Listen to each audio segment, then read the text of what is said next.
My child, stop everything. This is your final call. Not tomorrow. Not later. Now. I am speaking to you with the full weight of heaven behind every word. This is not a suggestion. This is a divine interruption. I've watched you wrestle with delay, stand at the edge of decisions, and call it waiting. But the clock of purpose is striking, and I will not be silent anymore. You are standing in the doorway of destiny, and this message carries the sound of my footsteps drawing near. I don't need your perfection. I need your attention. Don't scroll. Don't pause. Don't miss one breath of what I'm about to say, because what you're about to hear will confront you, hit you, call you out of comfort and into covenant. And when it ends, you will not be the same. You will either act or regret. Choose wisely, and stay until the very last word I speak. My beloved child, this is not just a moment. This is the moment. The final call before a door closes that will not open again. Not because I am distant, but because the time has arrived. My beloved child, still your heart and let every distraction fall like dust at your feet, because this is not just another hour in your day, not just another wave of emotion that passes unnoticed. This is divine interruption. This is the breath between what was and what will be. I have stepped into your atmosphere with full intent, not to soothe, but to summon, not to comfort alone, but to confront the still places in your soul that have grown too quiet for too long. This moment is not like the others. It is pregnant with purpose, charged with irreversible grace, trembling with urgency. I have watched you meander through seasons waiting for the right time, but child, hear me. The right time is not coming. It is here. And I, the Lord your God, am not speaking now with mere suggestion. I am declaring. The call is not gentle anymore. It is final. This is the crossing point. The line of hesitation ends here. I do not come to provoke fear. I come to provoke awakening. You have cried out for answers, direction, clarity.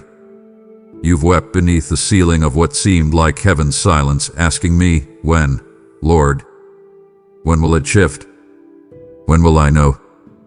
And I have come to answer, not with a date on your calendar, but with a fire in your spirit. This is the now you've been praying for. The moment your ancestors couldn't reach, the alignment others forfeited, the season heaven reserved for your name. Do not let this slip past you, as if it were ordinary. This is the threshold I whispered about while you slept. This is the moment angels prepared while you struggled. This is the chapter where I pour out what could not be released until you reach this depth of readiness. And hear me with trembling reverence, child. There are doors that will not remain open. Not because I am punishing, but because my timing is precise. The door you've waited to walk through swings open only for a moment, and if you do not move now, you may live wondering what glory passed you by while you reasoned yourself into hesitation. I've not come to accuse. I've come to ignite. I see how long you've waited, how deep you've travailed, how often you've questioned whether your faith still matters in a world spinning out of control. I see the doubts that hide behind your eyes, the silent tremors that make you wonder if you've missed your moment. But child, I tell you now, you are right on time with me. All of heaven is watching. The divine clock has struck its hour over your life. And though the enemy has tried to cloud it with confusion, to dull your urgency with comfort, I am speaking now to override every lie. This is the moment I wrote into your story before time began. And no force of darkness, no fear wrapped in logic, no pain disguised as safety can erase what I am announcing. This is not a gentle call to consider. It is a final call to act. And yes, my child, you've been here before, on the edge of change, sensing me but not moving. But this is different. This isn't a season you can circle back to.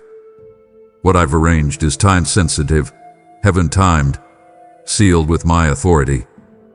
If you walk away again, you won't lose my love, but you will walk a longer road, a road I never intended to stretch. I'm not calling you with the voice of disappointment. I'm calling you with the voice of destiny. This is not about pressure. It's about purpose.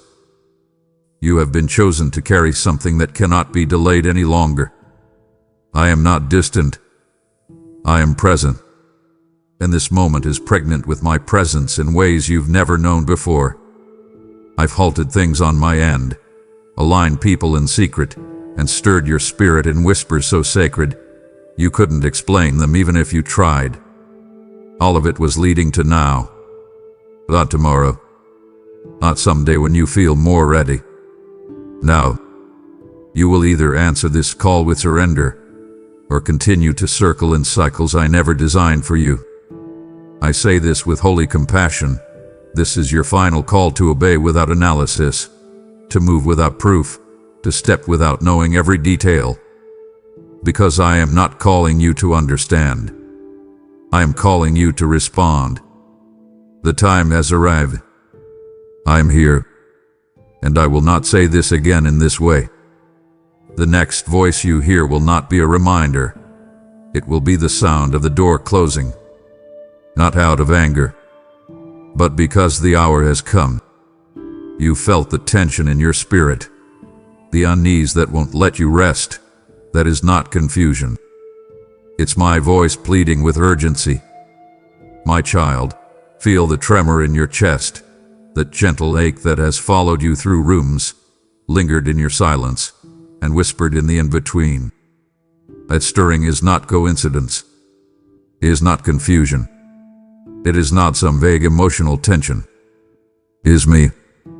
It is the weight of my voice echoing through the chambers of your soul, shaking loose everything that no longer belongs, pleading with holy urgency, not because I am panicked, but because I see what you don't yet see. I feel what's ahead like a wave already forming on the horizon of your life, and I know what will happen if you continue numbing your spirit in the noise of distraction. I have not left you alone in the tension. I am the tension. The holy friction in your spirit that won't let you rest, that is me placing my hand against the wall of your comfort and saying, this far, and no further. You've called it stress. You've labeled it anxiety. You've dismissed it as the toll of daily life. But child, I need you to see beyond the surface. You are not burdened by the weight of circumstance. You are being awakened by the weight of calling. This pressure isn't punishment. It's prophecy pressing through the membrane of delay. Every time your soul sighs without words, every time you feel a heaviness settle on your chest in the middle of ordinary tasks, that is not your body reacting to life's pace. That is your spirit responding to divine acceleration. The tension is not a sign of misalignment, but a signal that you are brushing up against your assignment. And yes, I've allowed it to persist, even intensify, because I knew that comfort would lull you back into compromise if I didn't let the ache remain. I have turned up the volume of my urgency in your atmosphere, not with shouting, but with pressure. The divine discomfort you keep pushing aside, the gentle but persistent unease, that's the sound of me knocking louder than before.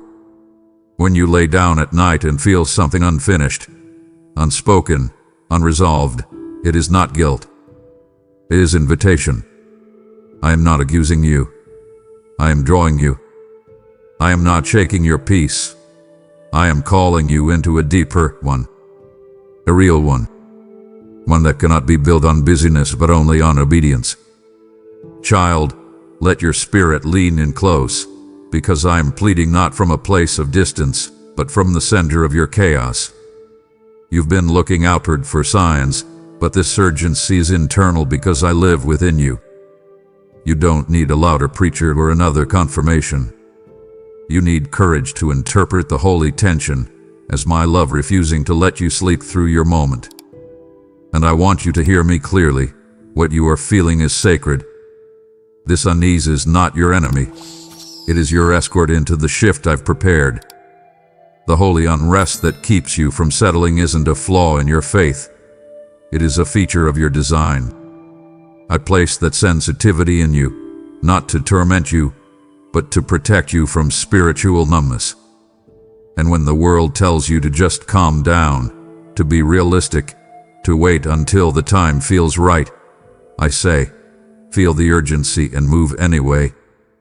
Let your soul obey the nudge that logic tries to silence. You do not need consensus to obey your Creator. You need conviction. And child, I've already placed it in you. That stirring is not subtle anymore because this is no longer a season for subtle moves. This is the moment for your response. I am not whispering anymore. I am thundering truth across the silence of your life. This is your summons to act, to rise, to respond without hesitation. Listen now, my child. What I once whispered in the gentle rhythms of your days, I now thunder with divine urgency. My voice has shifted tones because the hour demands it. I no longer come to soothe only, I come to summon.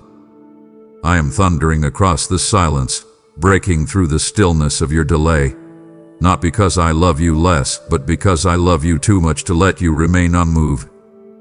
The stillness that once felt like peace has become the silence of indecision, and I am breaking it now with holy sound. This is not poetic sentiment. This is strategy. This is warfare. This is rescue. The very atmosphere around you has shifted because I have released a command from heaven that cannot be revoked. You must rise. You must respond. You must step out of indecision and into action. Not someday. Today. Do not mistake my thunder for anger. This is not the sound of wrath. It is the roar of awakening.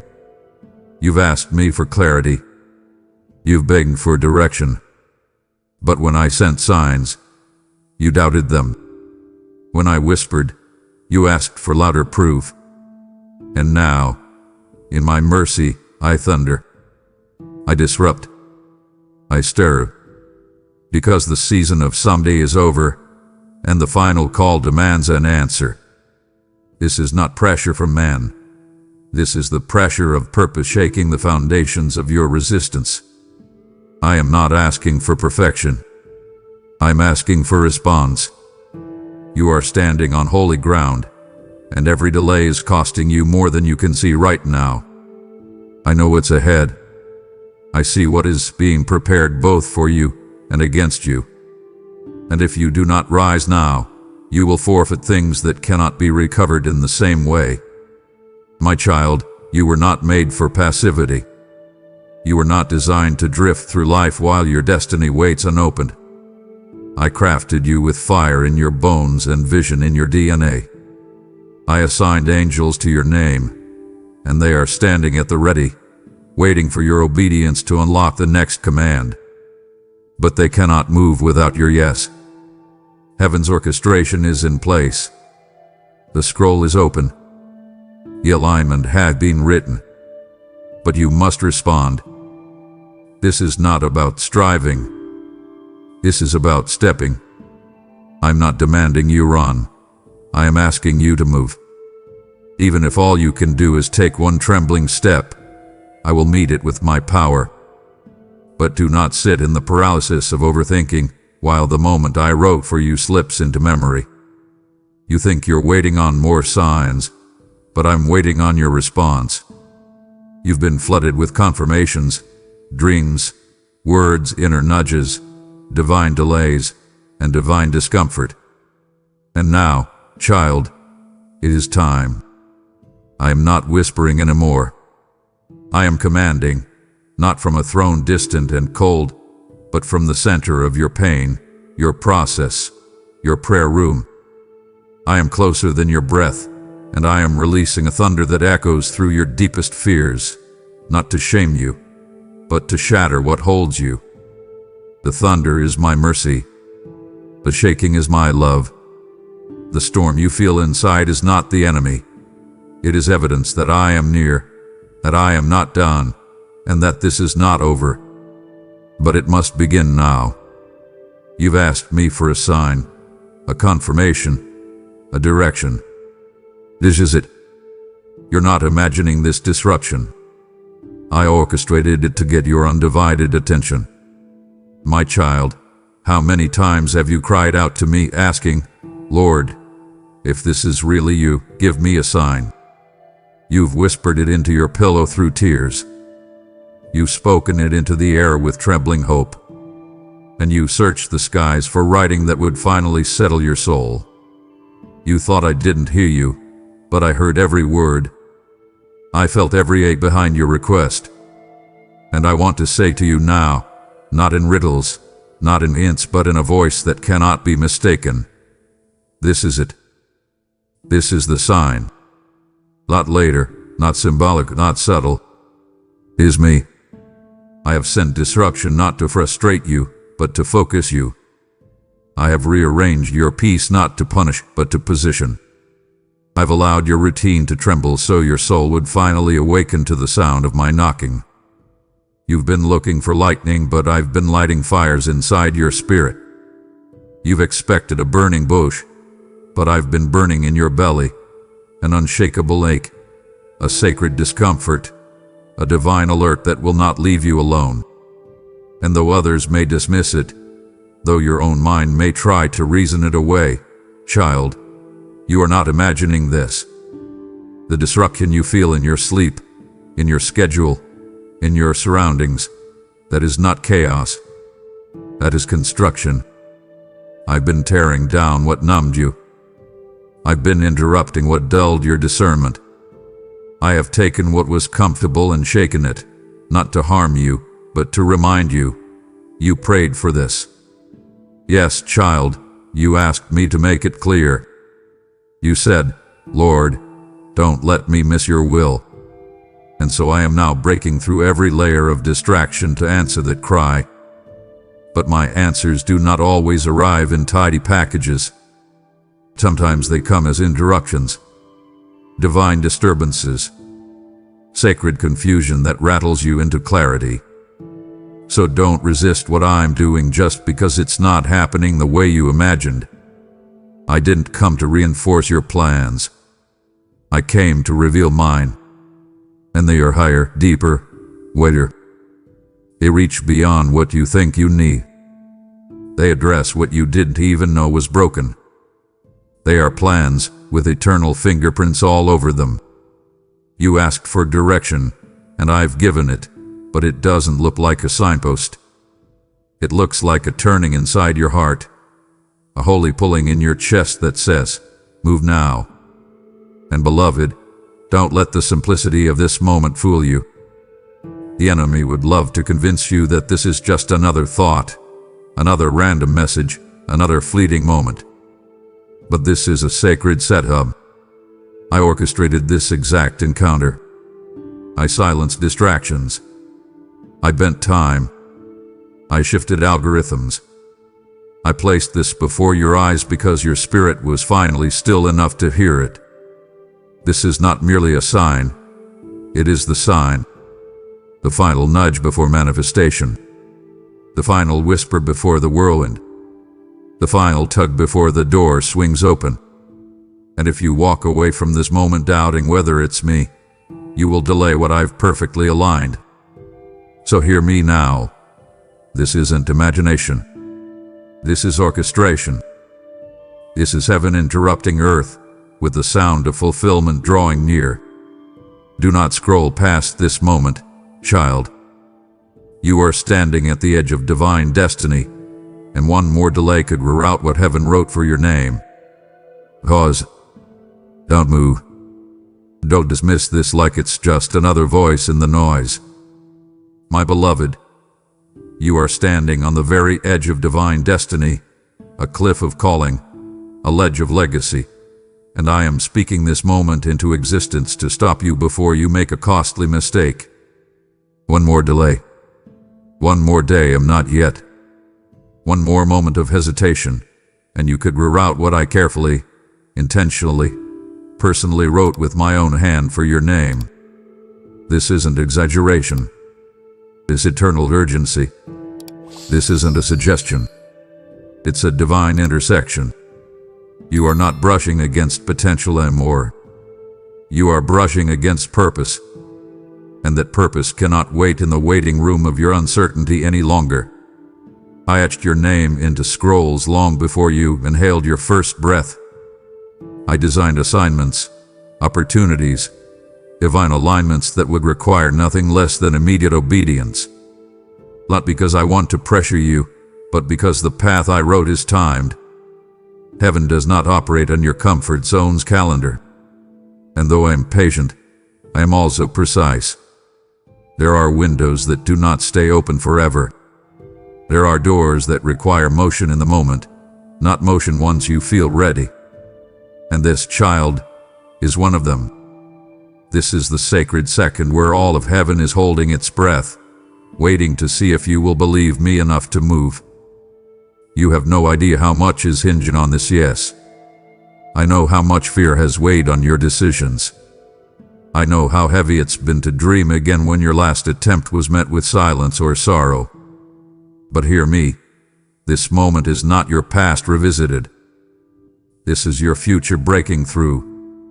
The delay that once protected you now threatens to paralyze you. And if you keep pushing this prompting into the shadows of someday, you will wake up in a landscape I never authored. I'm not warning you to scare you. I'm warning you because I care. You asked me to lead you, and now I'm pulling you with urgency.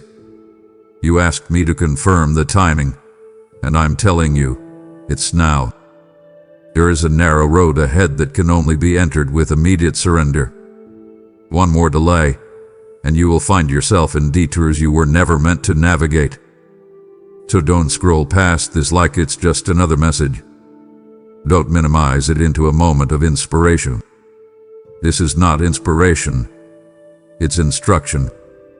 This is the shepherd's voice calling the wandering sheep to come now, while the gate is still open.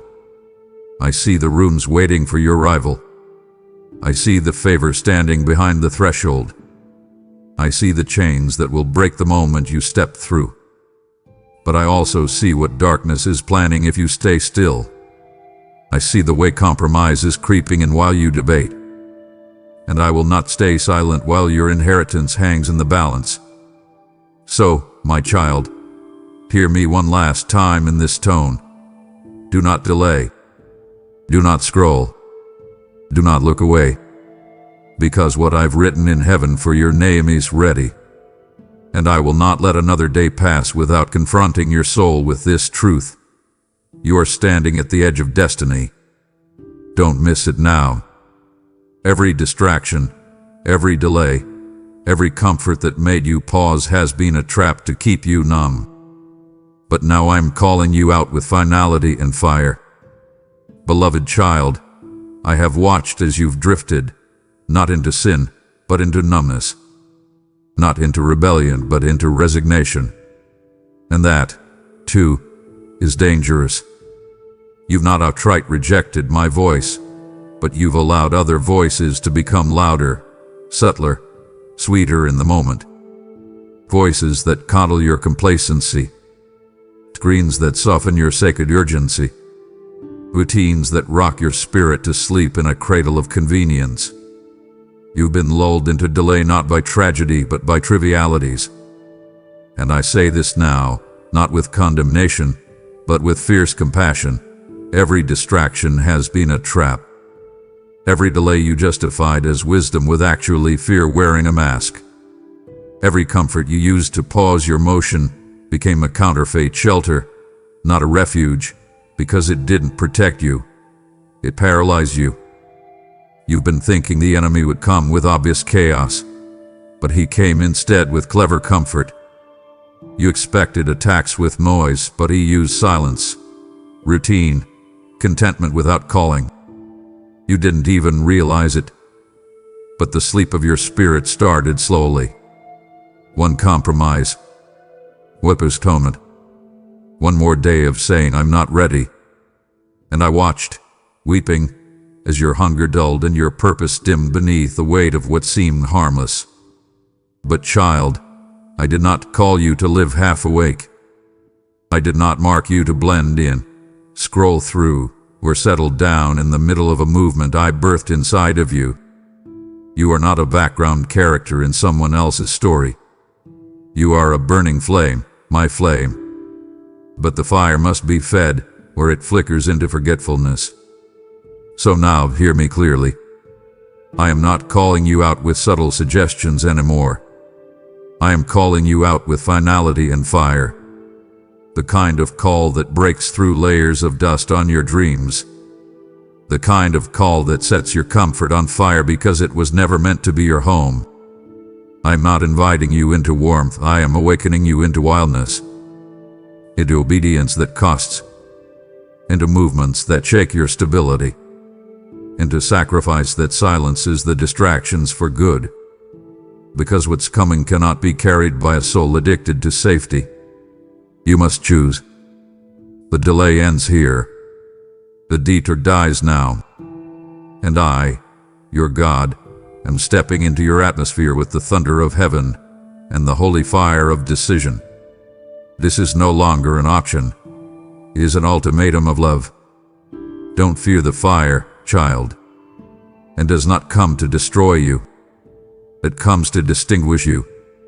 It will not burn your worth. It will burn the web of lies that told you you weren't ready.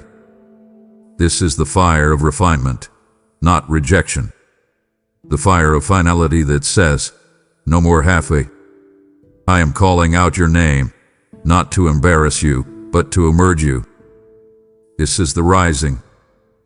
This is the moment where everything you allowed to pause, you must now bow to the power of yes. I'm not coming to your altar to pat you on the head. I'm coming to consume the offering of your obedience. And it starts with this. Walk away from the distractions. Cut the cords of comfort. Let the fire fall. Because you were never made to live in a paused life. You were made to ignite the earth. The tug in your chest, the trembling in your soul, that's not fear. That's the echo of purpose breaking out of your comfort zone. Oh, my child, I see it. I see how your heart trembles even now. That tug, that mysterious ache you can't explain, the one that visits you in quiet moments, that stirs you during worship, that follows you even when everything else seems fine. That's not anxiety. That's not nervous energy. That is divine awakening. That is your purpose knocking from the inside out. It's been locked behind years of delay, hidden under layers of caution, buried beneath other people's expectations. But it is alive. It is breathing. And it is pushing against every wall you've built to stay safe. The trembling isn't fear, it's holy tension. It's heaven's echo pulsing in your soul saying, there's more, there's more, there's more. You've tried to explain it away. You've called it pressure, stress, emotion. But let me tell you, as only the one who formed your bones can, what you feel inside is me. I am the one who planted that stirring. I am the one who allowed the quiet frustration with your comfort. I am the one who wrapped your soul in divine discontent, not because I'm cruel, but because I refuse to let your purpose rot beneath the surface of what's convenient. That ache you carry, it's proof you haven't settled. It's evidence that the fire hasn't gone out. It's the sound of calling cracking through the crust of caution. You're not having a breakdown. You're having a birthing. The contractions of destiny are shaking you from within. And like any labor, it hurts. It confuses. It makes you want to return to easier seasons. But child, if you go back now, you will silence what heaven is trying to deliver through you. Let the trembling remain. Let the unexplainable ache in your chest become your altar, because that is the place I meet you, not in your certainty, but in your surrender. I don't need your confidence. I need your yes. Even if your yes is shaking, it still carries power. Even if your hands tremble, I will strengthen them the moment you move. So breathe, child. You're not losing control, you're losing your limits. What's trembling isn't your fear, it's your former self being undone. What's tugging isn't doubt, it's destiny demanding to be seen. And I will not let it go quiet again. This time, I'm turning up the volume of your call until it drowns out every excuse you've ever made. Don't hush the ache, honor it. Don't pacify the pull, pray through it. Let it guide you straight into the place where your purpose finally outruns your fear. You are not weak for feeling this deeply. You are ready.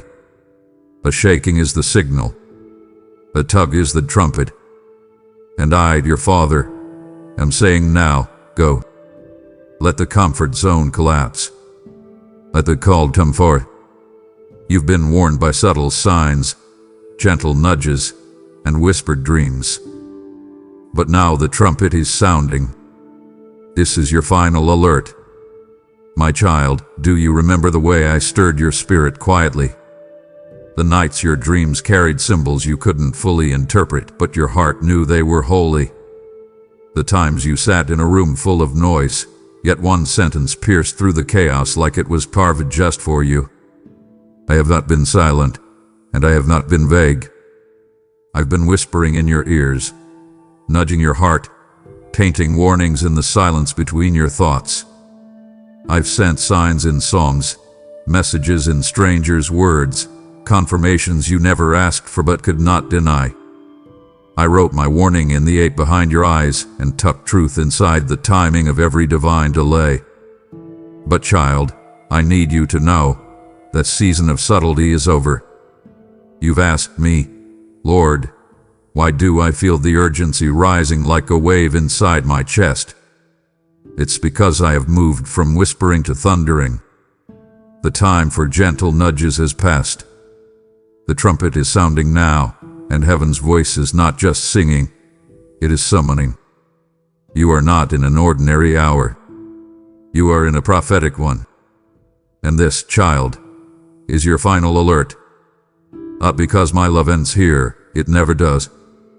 But because this particular door, this unique alignment, this sacred assignment, will not stay open indefinitely. I do not operate according to human calendars. And while grace endures, timing does not wait. If you ignore the trumpet, if you treat this like another inspirational message instead of a divine call, you risk forfeiting what I crafted exclusively for your timeline.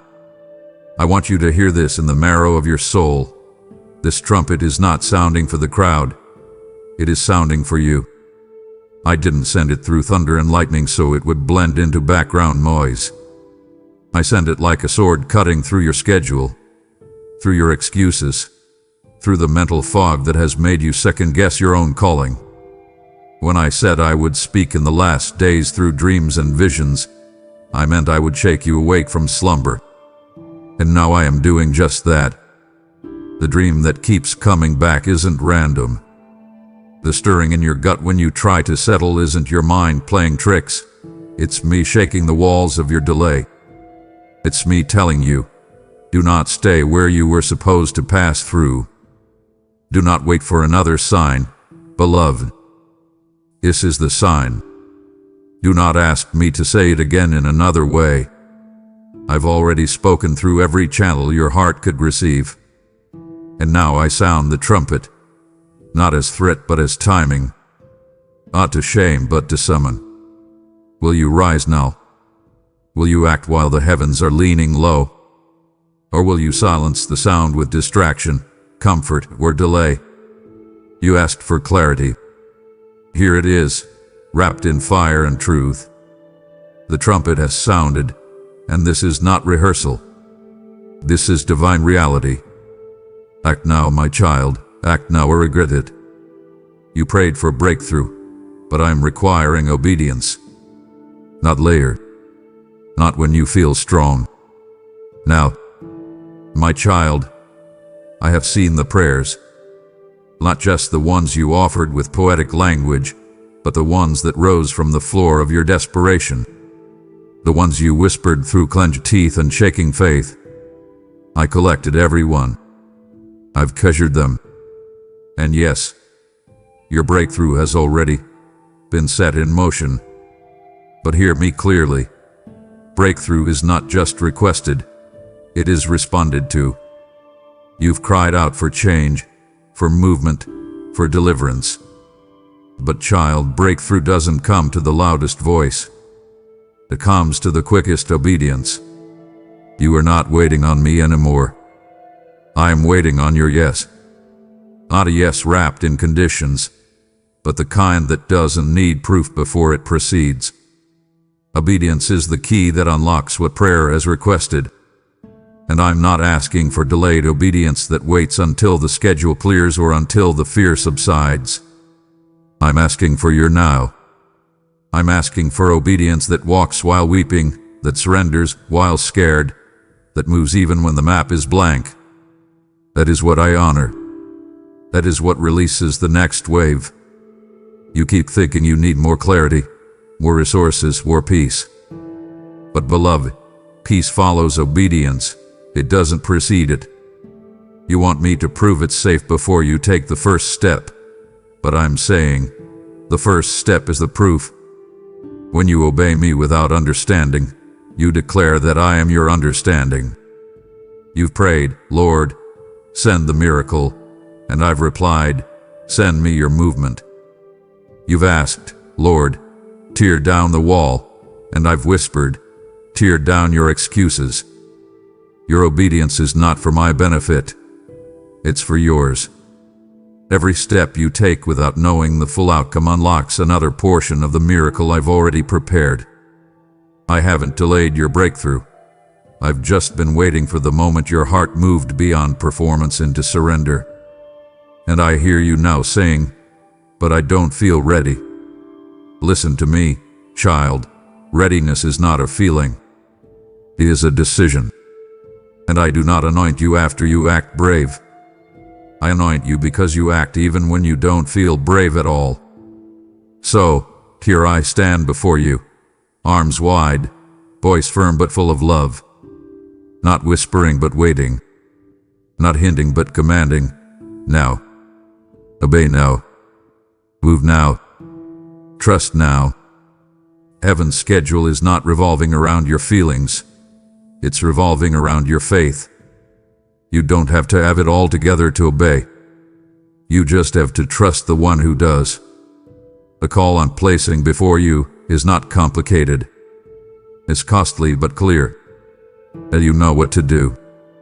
The breakthrough is already breathing, hovering, pulsing with readiness. And it is your obedience that opens the gate. Don't wait until it makes sense. Don't wait until you feel brave. Obey in your shaking. Obey in your wondering. Obey in your now. Because breakthrough doesn't wait for perfect conditions.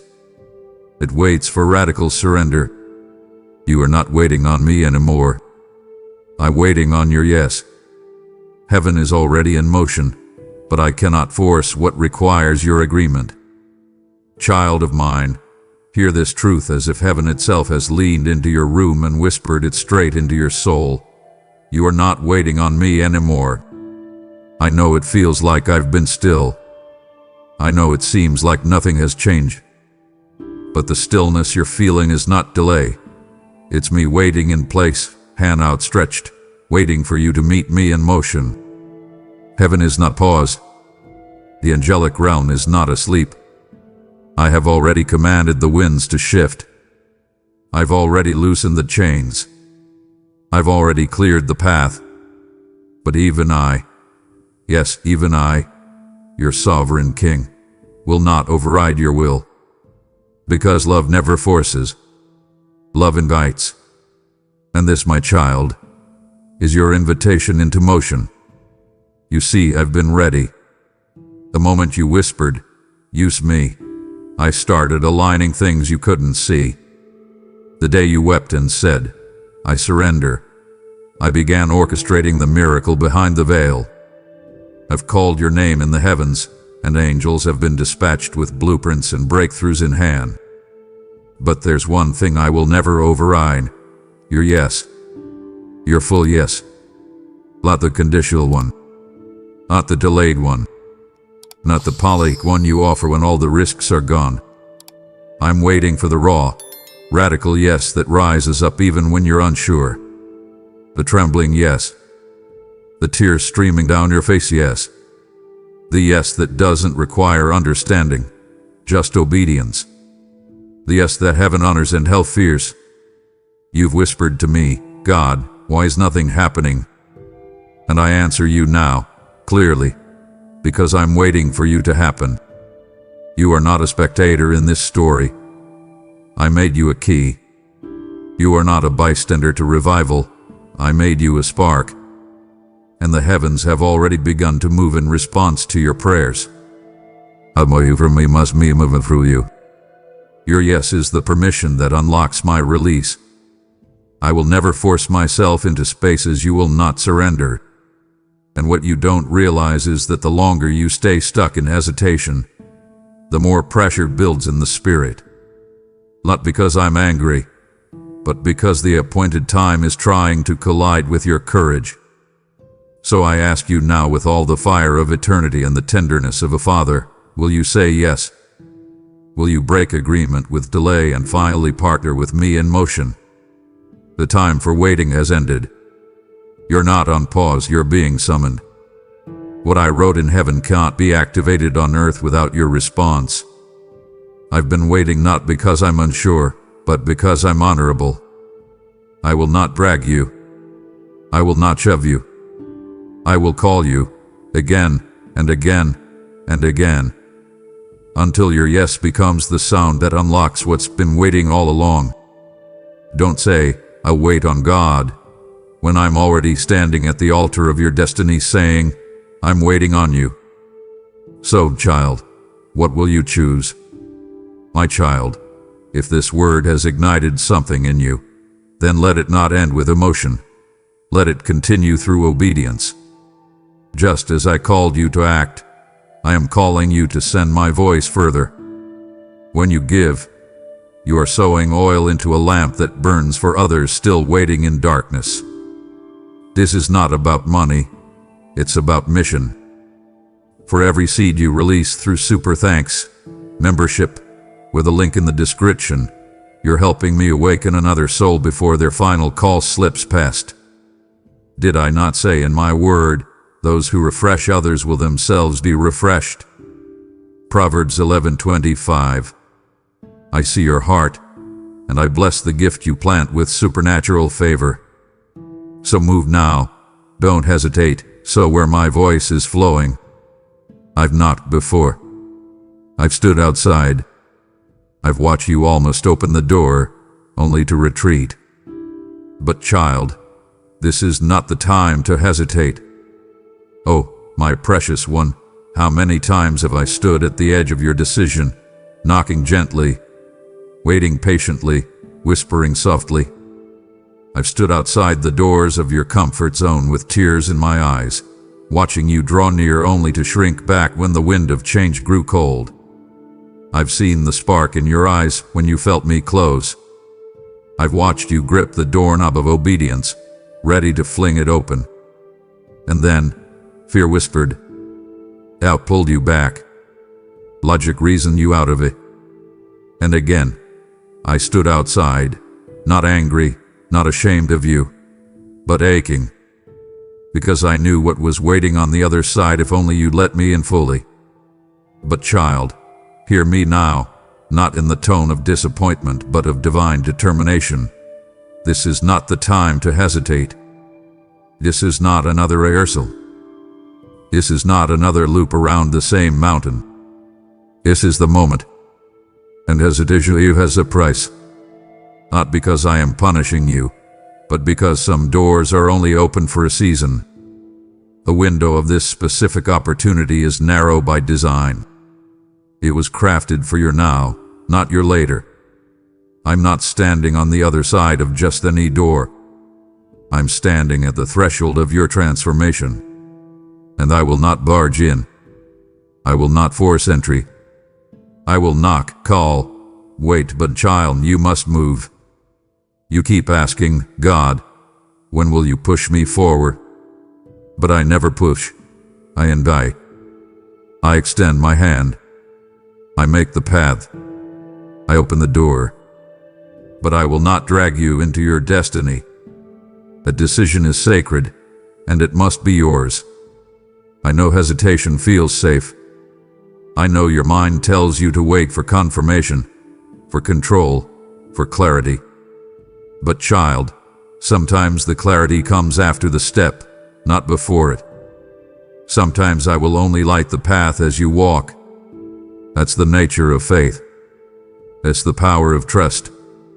And you cannot wait until the fear leaves to move, because the motion is what breaks the fear. The step is what silences the hesitation. And the opening of the door is what changes everything. Let me in. Not later. Not when your heart stops pounding. Out. Because I've knocked before. And I've watched you almost say yes. Almost step out. Almost become what I designed. But almost will not fulfill your calling. Almost will not birth revival. Almost will not carry the weight of what I'm about to pour out. And so, this is not just another invitation. It's a line in the sand. Not out of harshness, but out of holy longing.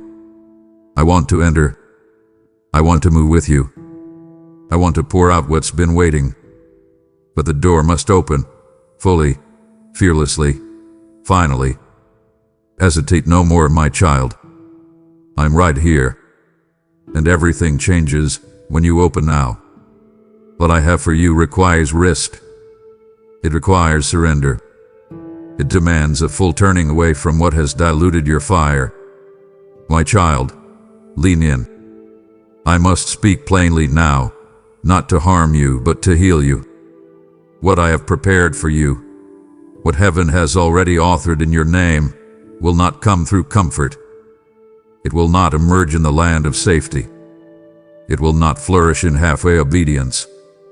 No, what I am calling you into requires risk. The kind of risk that makes your stomach twist and your knees shake. The kind of risk that feels like loss before it reveals itself as breakthrough. Because destiny doesn't come dressed in certainty.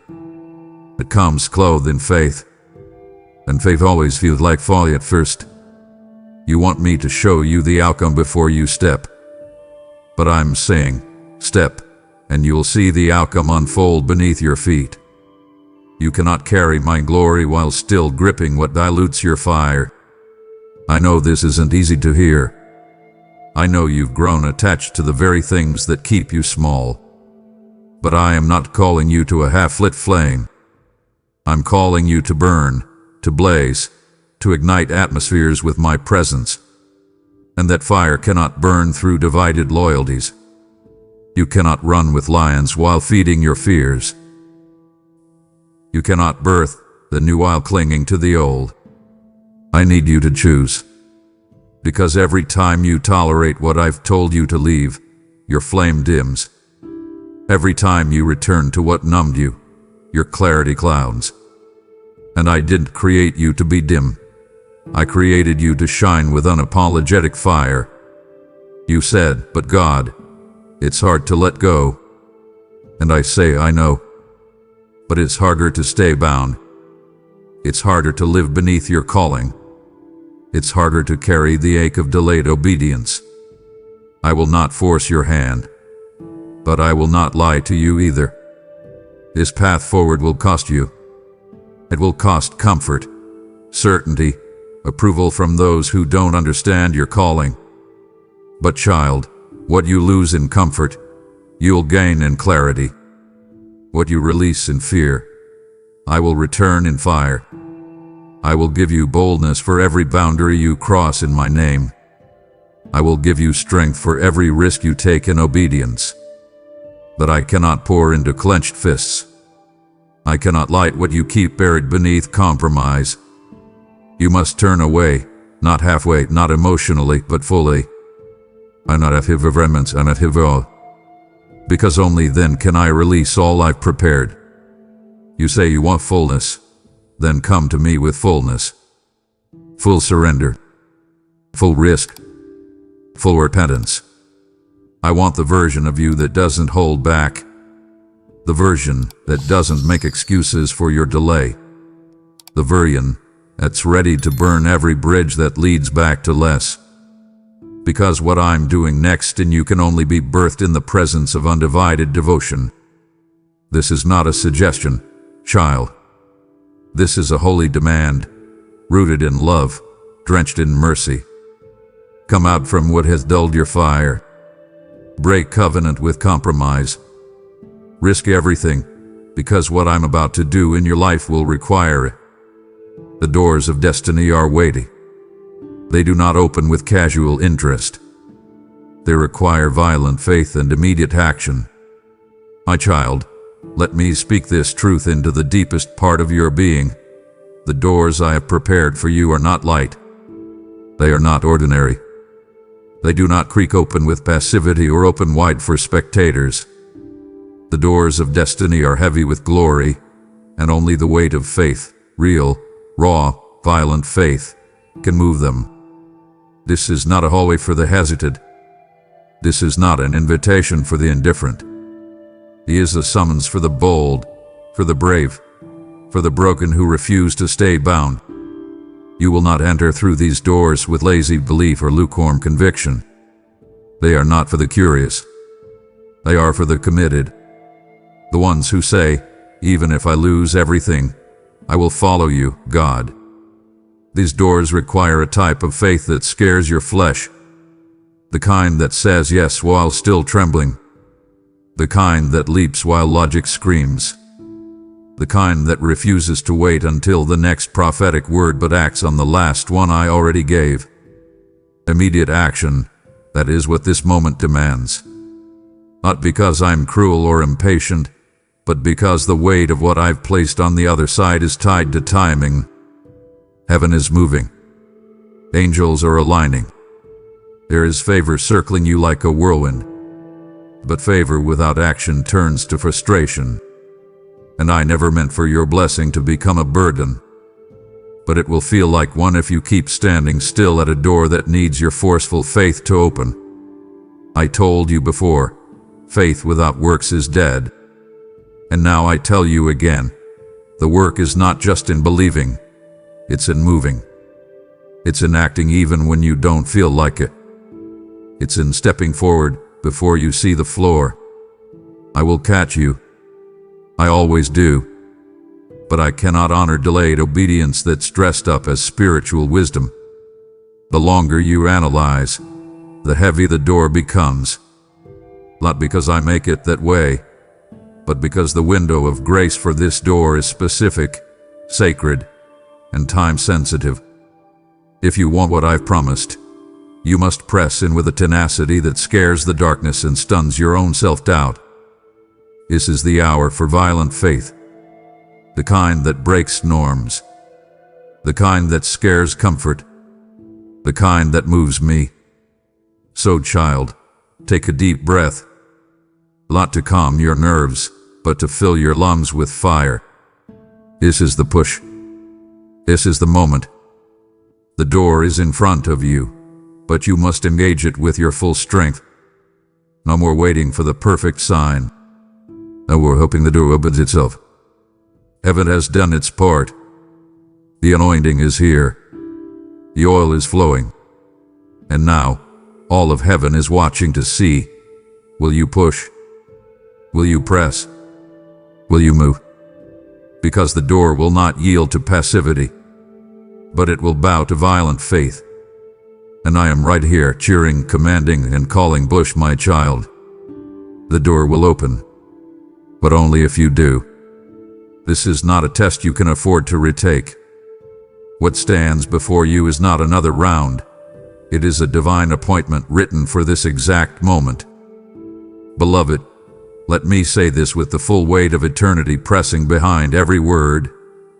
This is not just another cycle.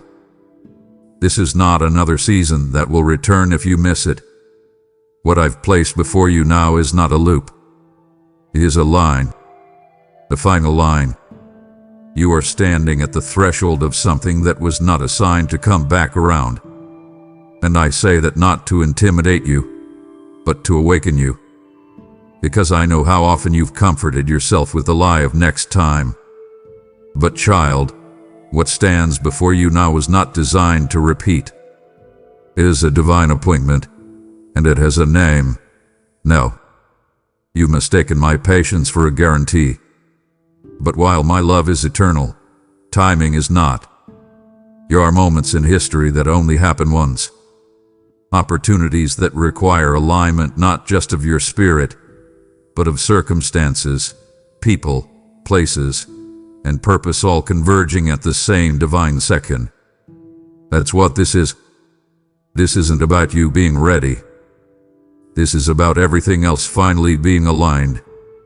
And to miss it, out of fear, out of distraction, out of overthinking, is to step back into a life that was meant to be left behind. I'm not saying I won't still be with you. I always am. But there are some doors that are now or never, because what waits behind them cannot be replicated in another time or season. Think about how long you've prayed. How many nights you've cried out, God, show me what you want. And now I'm showing you. I pulled back the curtain. I've pressed pause on everything else to get your attention. I've broken through the noise with fire in my voice. I'm not giving you another round. I'm giving you the round. The one I wrote in my book for this very year, this very month, this very minute. You may think, but if I miss it, can't you bring it back? And yes, child, I can always redeem. But redemption and original design are not the same. Why live in recovery when you could walk in fullness? Why settle for repair when I'm offering reward? I don't speak this with anger.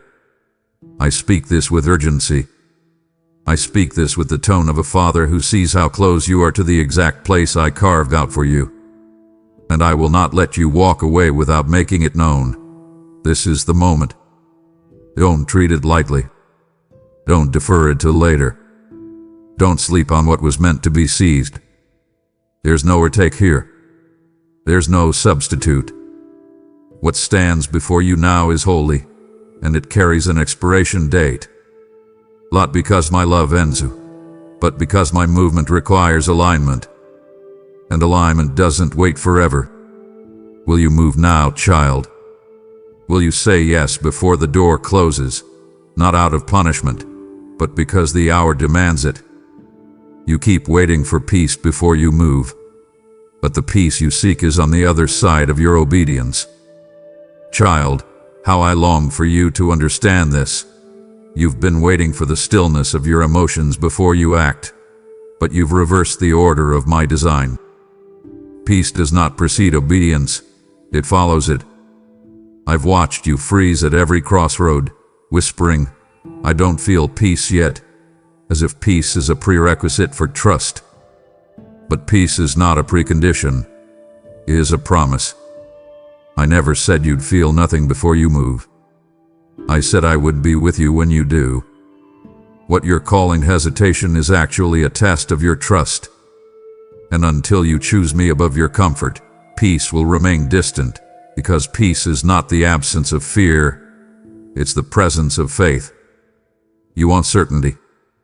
You want confirmation that every step will be smooth, every risk will be safe. But that's not how I build warriors. That's not how I raise pioneers. I've placed a seed of movement inside you, and the only way it will grow is if it's watered with obedience. Even scared obedience. Even tearful obedience. Even I don't know what's next but I'll go anyway obedience. That's where peace lives, on the other side of surrender. It doesn't come to those who sit and analyze. It comes to those who step with no map, trusting the mover more than the movement. I am the Prince of Peace, but I carry it into battle, not into hiding. What you don't see is this. Your waiting for peace has delayed the very peace I wanted to give you. You thought pausing was protecting your heart, but it's actually postponing your breakthrough. A fear you're trying to wait out won't leave until it's confronted. It bows to movement. It breaks when your foot hits the ground in faith. I've given you the kind of peace that passes understanding, but it requires you to move without full understanding. That's what makes it divine. That's what makes it miraculous. So stop waiting for the storm to clear. Step into the storm and find me already there. Child, the peace you seek is not a destination. It's a result. It's what rushes in after your yes. It's what fills your lungs after the li. And I want to give it to you, but I cannot give it before obedience. I cannot violate the order of trust. So now, in love and authority, I ask you again, will you move while it's hard? Will you walk while it's foggy? Will you say yes before you feel ready? Because that is where the real peace waits, on the other side of surrender. And once you taste that peace, you'll realize it was never a feeling at all. It was a person. It was me, waiting to meet you, not at the beginning of your yes, but in the middle of it. If you don't act now, what was meant to be yours could be handed to another. I love you endlessly, but I will not delay the kingdom waiting for delayed obedience. Listen to me now, beloved, with both reverence and weight, for this truth carries holy fire. There are things I intended to place in your hands that are time-sensitive. They are not trophies. They are tools for my kingdom. And when you delay, the harvest suffers. My heart grieves when I see what was meant to be yours hanging in the balance, not because I have withdrawn it, but because your hands have yet to reach for it. I love you with a love that never fades, but I do not suspend my plans indefinitely for indecision. I am a God of perfect love, yes, but I am also a God of divine order.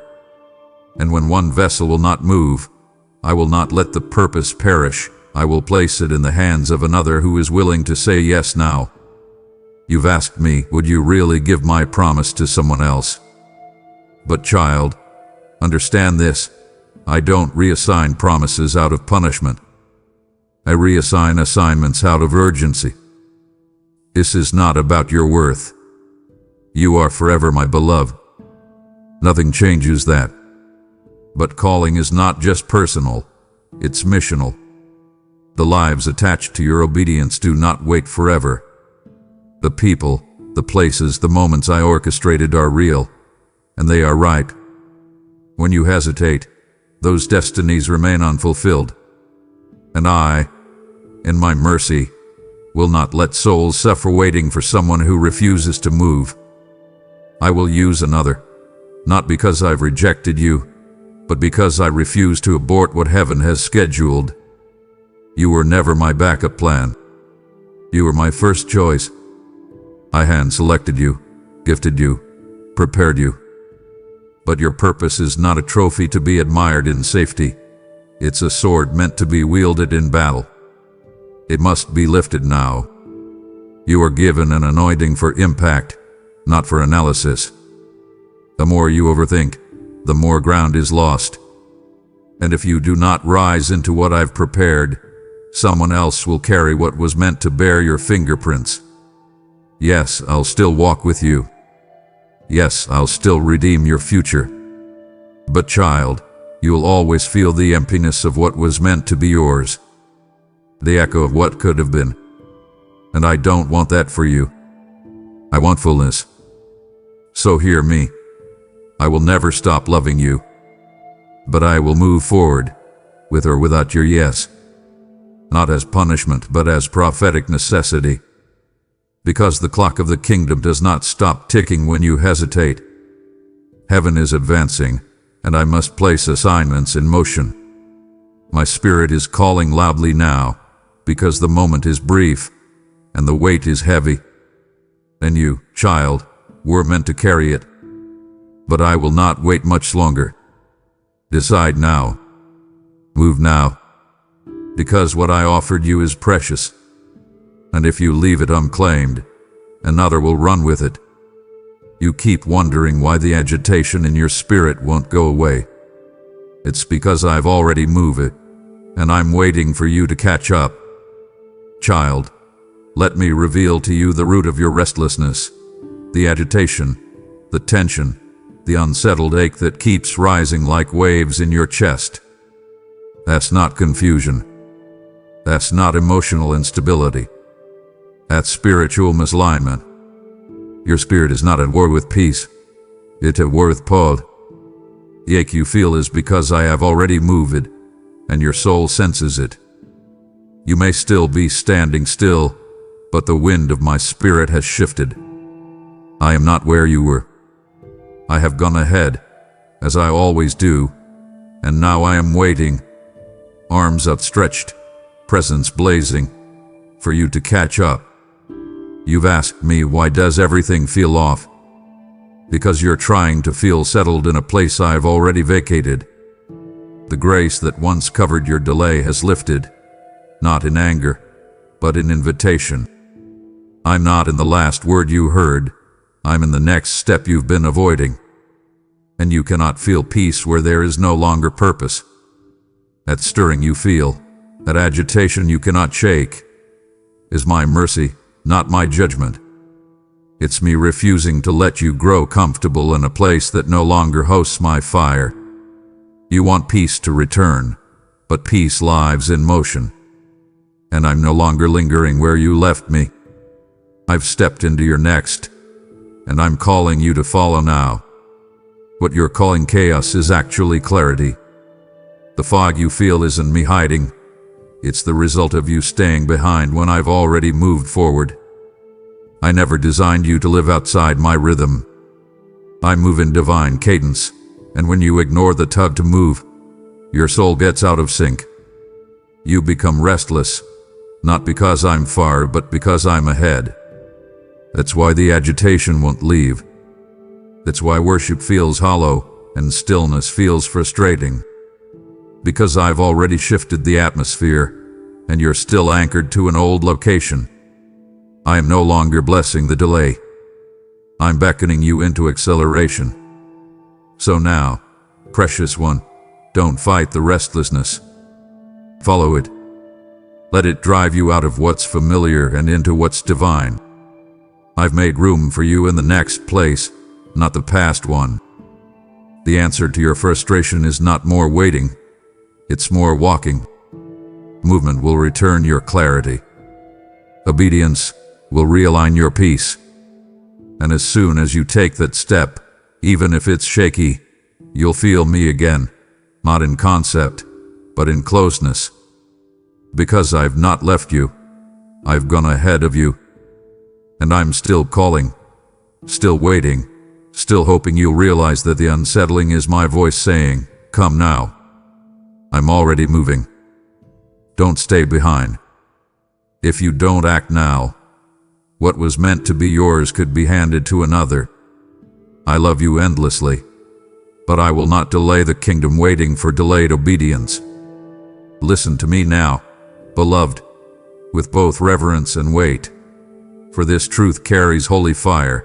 There are things I intended to place in your hands that are time-sensitive. They are not trophies. They are tools for my kingdom. And when you delay, the harvest suffers.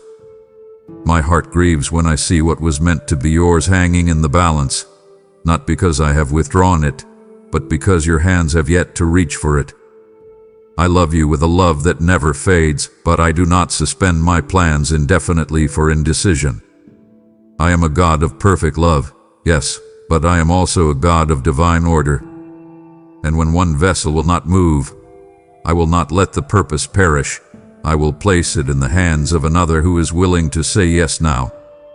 You've asked me, would you really give my promise to someone else? But child, understand this. I don't reassign promises out of punishment.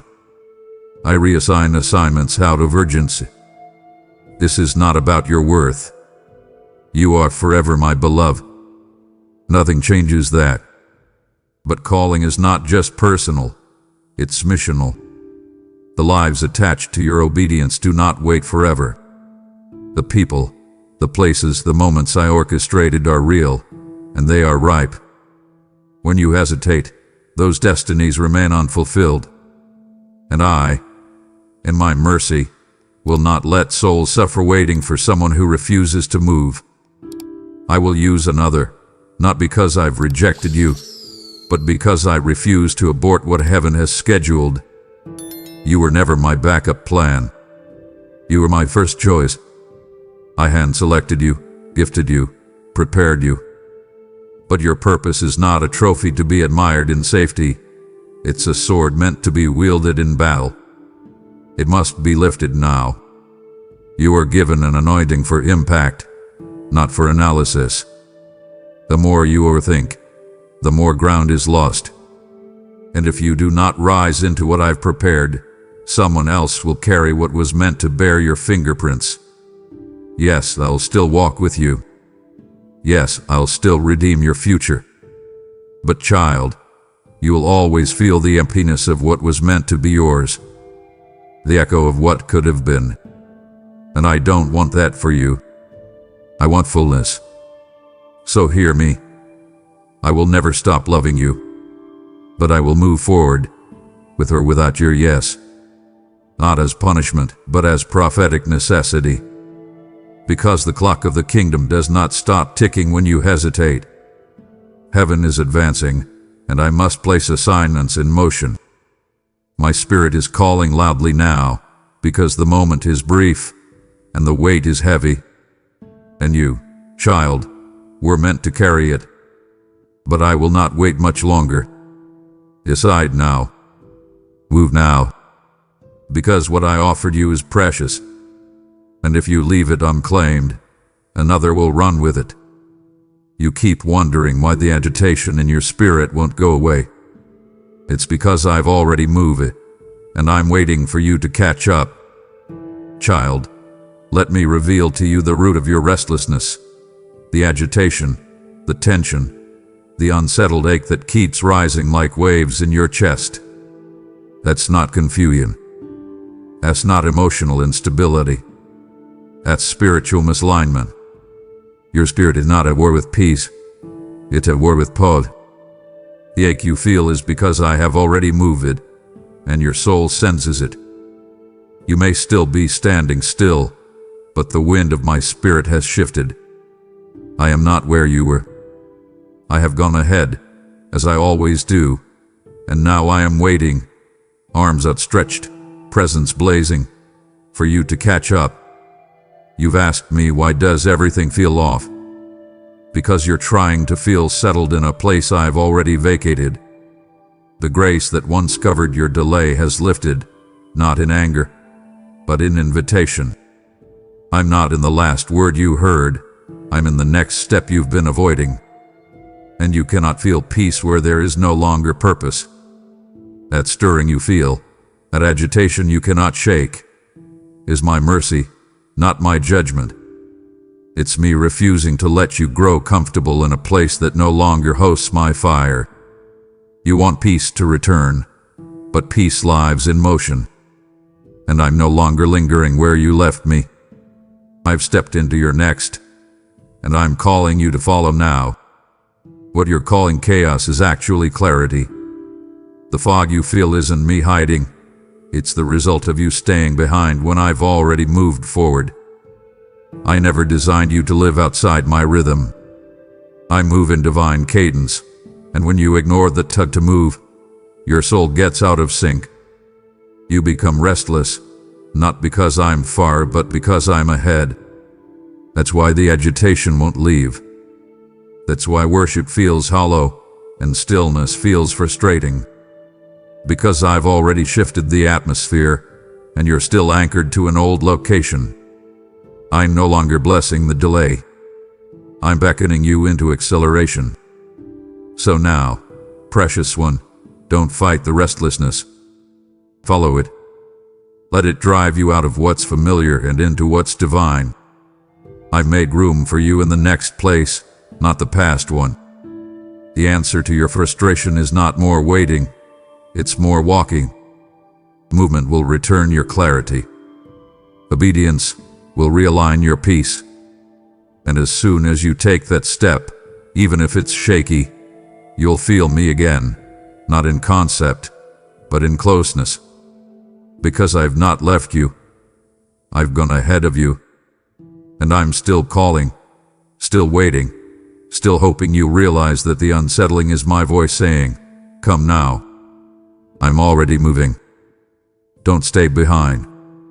There is no next instruction until you act on the last one I gave you. You want new revelation, but I require old obedience. My child, hear this with clarity. The path forward is not paved with more dreams, more visions, more what-ifs. It is paved by obedience to what you already know. You cling to wanting fresh revelation, waiting for the next dream, the next sign, the next whisper, hoping it will bring clarity, hoping it will call you again. But I have already spoken. I have already moved. And now I require you to walk, to act, to respond. The instructions given, the stirrings, the convictions, the urgings I placed in your heart are not optional extras in a wish list. They are my will. They are the steps already drawn by the hand of heaven. And until you take those steps, you will remain stuck in indecision, looped in delay, deaf to new revelation, because my voice becomes quiet to those who do not obey the volume they already heard. You want more clarity, more science, more light. But I have already illuminated the first step.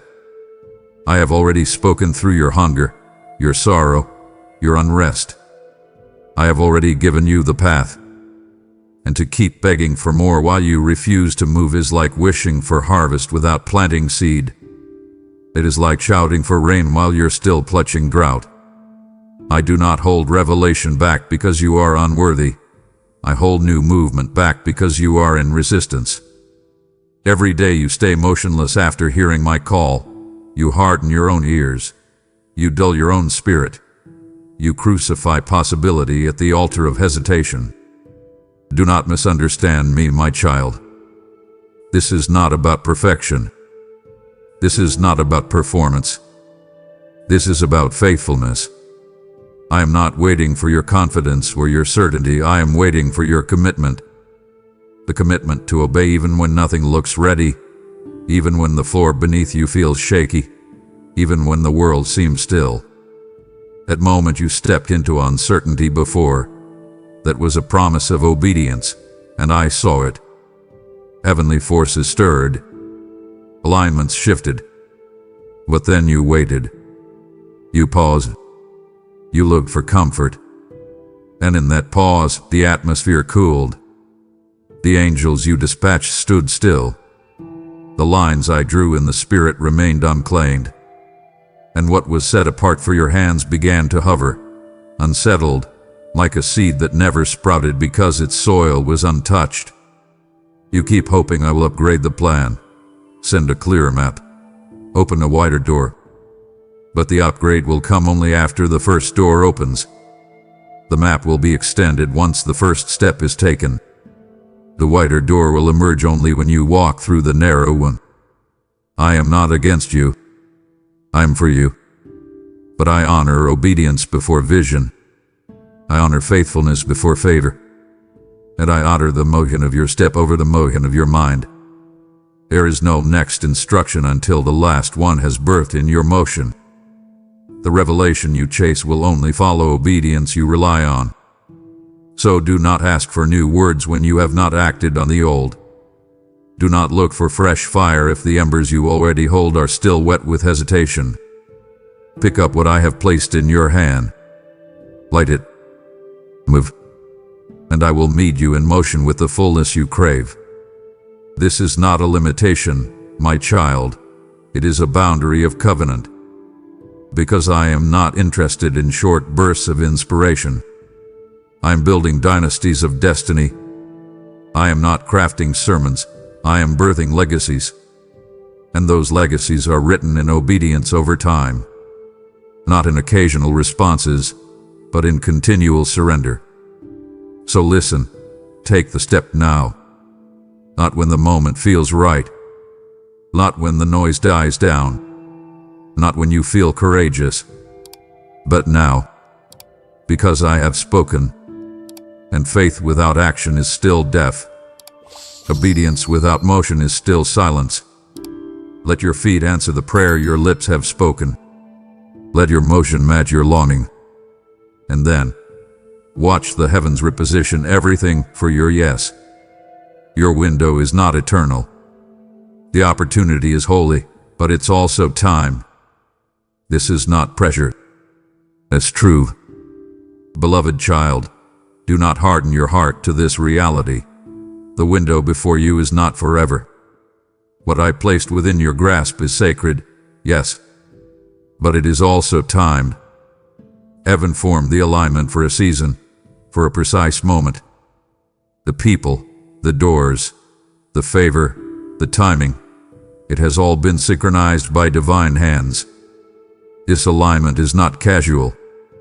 It is cosmic, and it is not meant for all eternity to wait for you. Think of what I am offering as a divine door etched in the sky, bowed over with promise and wind, but it will not stay open indefinitely.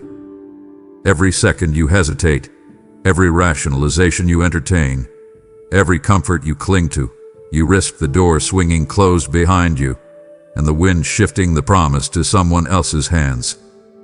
This is not meant to cause fear, but to awaken urgency. It is not manipulation, but mercy. I am not threatening to take away what I gifted you. I am confessing that fate doesn't wait on flesh. I am declaring that timing, my timing, must be honored. I have delayed long enough. I have held my breath long enough. Now I breathe, and the breath of heaven draws near. The favor I released, the paths I cleared, the people I repositioned, they all exist now because the hour has come. And you, my child, are invited, but you must walk through. The opportunity is holy, but holiness does not equal immortality. What is sacred does not last forever if it is ignored. Opportunity fades when it is postponed. Favor cools when it is ignored. Doors rust when they stay open and no one walks through. I know the weight of what I ask. I know how much it will cost. I know how scary it is to step out when everything around you says wait.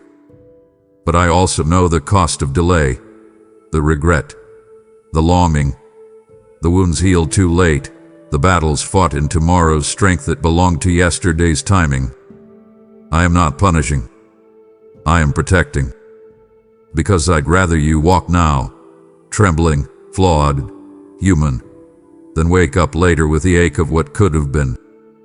And listen, I will never shame you for missing a moment. I will never stop loving you. But I will move forward with my plan.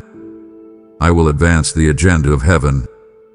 I will not hold creation hostage for hesitation, because destiny is bigger than our doubts, and heaven is more urgent than our fear. This window is holy, and it's brief. This moment is sacred, and it's fleeting. This opportunity is real, and it's now. So do not treat this like possibility. Treat it like promise. Do not handle it like an open-ended invitation. Handle it like a divine appointment, stamped with my name, etched with eternity, marked with urgency. Step through while the door is open. Move while the wind is favorable. Obey while courage is rising. Because what's waiting for you on the other side is not just blessing, it's birth, it's legacy, it's purpose. It's the unfolding of what I wrote before time even began. But you must walk into it while the window is still wide. Delay will not hold it open, only your motion will. What's coming requires preparation, not procrastination. You don't need another delay. You need divine discipline. My child, I know you've been weary. I know the burden of waiting has weighed heavily upon your shoulders, and I've seen the moments when hope seemed like a flicker rather than a flame. But hear me clearly now, What's coming is no longer far off. It is not on a distant horizon. It is at the edge of manifestation. But the weight of what's arriving requires a level of preparation that cannot be forged in passivity. This is not the time to drift into apathy, to slip back into comfort. No, this is the moment to prepare with purpose. Because if the blessing arrives before your spirit is ready, what was meant to promote you could crush you. And I will not hand you what you're unwilling to steward. You keep praying for increase, for doors, for territory, and I have every intention of giving it. But child, increase without discipline becomes destruction. Favor without preparation becomes a storm you cannot handle. And I love you too much to let favor find you unready. That's why I'm calling you into divine discipline. Not harshness, not punishment, but holy preparation. The waking up early when no one is watching. The pressing into my word when no one is applauding. The aligning of your character to match your calling. I want to train you in the secret place, so when I unveil you publicly, your foundation is unshakable. Procrastination is not just a bad habit. It is a robber of divine timing. Every time you delay what I've asked, you trade purpose for passivity. You invite distraction to sit where discipline should dwell. You let comfort become the counselor of your choices. And I did not create you for delay. I created you for deployment. There is oil waiting to be poured, but it cannot rest on unprepared vessels. I don't just anoint potential. I anoint preparation. What you think is waiting on me is actually waiting on your consistency. I do not bless what feels urgent. I bless what is stewarded. I pour out not on excitement, but on readiness. So rise up now, not in shame, but in strength. Shake off the dust of delay. Break agreement with procrastination. Pick up the tools of discipline, prayer, fasting, devotion, excellence, integrity, and prepare as if the door could open tomorrow. Because it could. And when it does, you'll either be found ready or found wandering. I don't say this to pressure you. I say it to position you. Because what's coming is beautiful, and it's big. And I want it to find you strong, focused, and fully aligned. Let this be the season of sacred preparation. Train like a warrior. Watch like a prophet. Build like a son who trusts his father. I'm not just bringing breakthrough. I'm bringing battles you will win only if you've prepared ahead of time. And I want to win with you. So prepare now, child. Prepare like it's already here. Because it is. You heard the weight of what's coming. You felt the urgency. And now, I ask you, will you partner with me to carry this word further? Just as Noah prepared the ark before the flood, so must you help build the platform that reaches others before the door closes. Every offering you release is like sending manna into the wilderness of someone else's despair. This is kingdom ground, fertile soil, and what you sow now will return as multiplied harvest. I told you, this is not the time to procrastinate. This is holy ground, and every gift you give makes you a builder of my message in the earth. Step into my flow, support the work through the link in the description, and watch what I do with your obedience. You keep asking me to confirm, but I'm asking you to commit. The moment doesn't need more signs, it needs your surrender. My beloved, there is something we must confront together, not in condemnation, but in clarity. You keep asking me for confirmation, another sign, another word, another open door. And in my mercy, I've given them. I've spoken through dreams, through strangers, through scripture, through sudden stirrings in your spirit that made no sense except to you and me. I've lit the path again and again. I've repeated the instructions until your heart nearly memorized them. But now, the time for confirmation has passed. What I need from you now is commitment. There's a point in every journey where confirmation becomes clutter. You stepped into that point now. The more you ask for signs, the more your spirit crowds out the simplicity of my voice. I never intended for you to live addicted to affirmation. I intended for you to live anchored in trust. You want me to echo my word again, but I'm asking you, when will the first word be enough? When will you trust what I already spoke? When will you stop looking for escape routes and finally commit to the course I've laid out before you? You're not lacking clarity. You're lacking surrender. And I say that not to wound you, but to wake you. Surrender is not a feeling. It's a decision. It's you saying, even if I don't understand, I will still obey. It's you saying, even if I don't feel ready, I'll still move. That kind of surrender changes atmospheres. That kind of surrender shatters cycles. It releases a wave of favor that logic could never manufacture. But as long as you keep waiting for more signs, you'll stay stuck in delay disguised as discernment. There is no wisdom in constant postponement. There is no honor in spiritual hesitation. Commitment is the confirmation. Your step is the sign. And once you decide, heaven will respond with waves you never imagined. So now, child, commit. Not half-heartedly, not tentatively. Commit with everything. Put your foot on the water like Peter. Burn the backup plan. Close the escape hatch. Throw yourself into the promise like it's the only thing left, because it is. I've said enough. You've heard enough. And I've waited long enough. Not because I'm tired, but because the clock of purpose is striding. This is not the time to second-guess what I've already confirmed. This is the time to commit with holy fire. And I promise you, when you do, the waters will part. The doors will swing. The heavens will open. Because I never needed another sign. I only needed your surrender. There is a cost for saying yes, but there is a far greater cost for staying stuck. Child of mine, you have wrestled with the weight of obedience. I have seen you pacing in the night, heart pulled between longing and fear, wondering if saying yes to me will cost you too much. You looked at the price of surrender and whispered, God, can I afford this? And I have waited, patiently, painfully, knowing that what you fear losing is nothing compared to what you were created to carry. Yes, there is a cost for obedience. Yes, there is loss in following me fully. But hear me now, with my voice trembling with the force of eternity.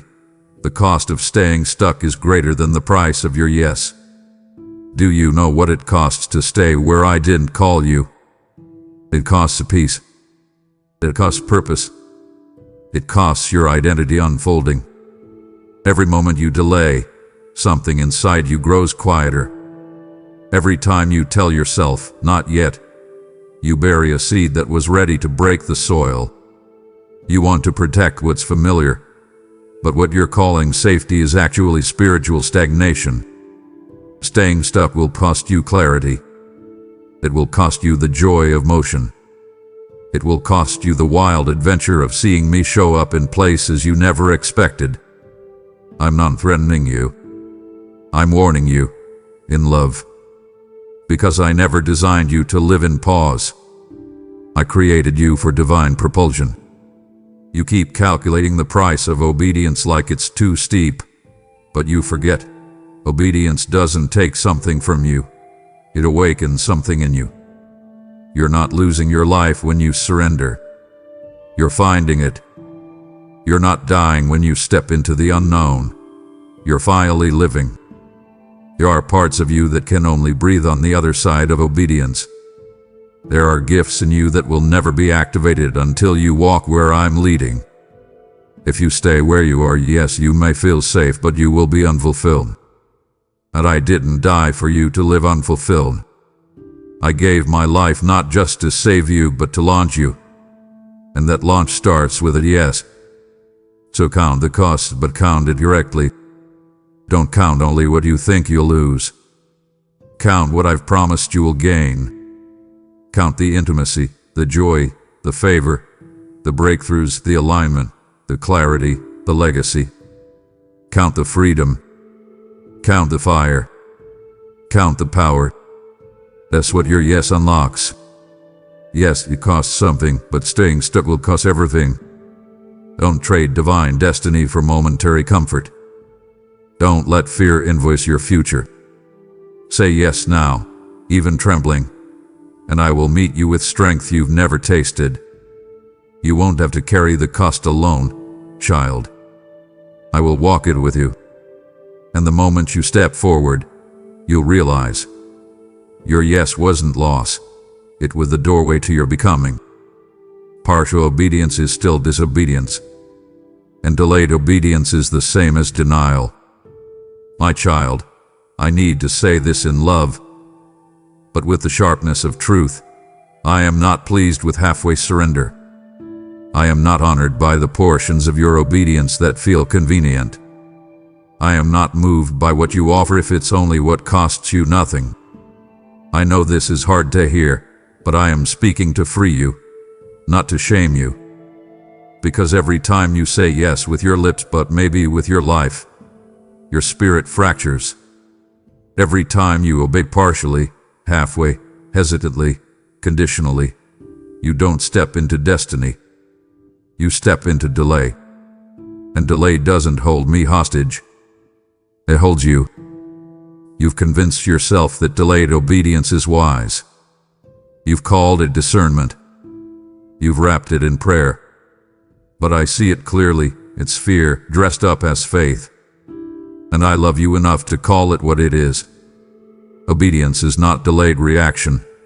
It is immediate response. It doesn't wait until the risk is gone. It doesn't pause until the crowd claps. It moves because I've spoken. And anything less than full. Now obedience is not partial loyalty. It is disobedience in disguise. And disobedience, no matter how gently it's masked, blocks the flow of what I am trying to release. I will never force your yes, but I will not bless what's wrapped in resistance. You're holding back parts of you because you're afraid. Afraid of looking foolish. Afraid of losing support. Afraid of being too radical. What child? I didn't call you to fit in. I called you to follow me. And following me is always radical. It means laying down your logic, surrendering your timing, demolishing your conditions, and handing me the keys, all of them. Partial obedience keeps you tethered to places you were meant to leave behind. It stretches you between two worlds, and you were not built to straddle both. You were built to walk forward without looking back. Until you obey fully, your feet cannot stand where your calling has already been waiting. So here I am, again, not angry but insistent. Not distant but deeply invested. I'm not asking for your perfection. I'm asking for your full permission. All of it. No more halfway offerings. No more when I feel like it faith. I need your full yes. The one that breaks your idols, silences your fears, and shatters the pattern of delay. Don't be the one who almost stepped in, almost answered, almost obeyed, almost never builds legacies, almost never shakes hell, almost never walks in power. This is the hour to obey fully. Now, not when the moment is easier, not when the path is clear.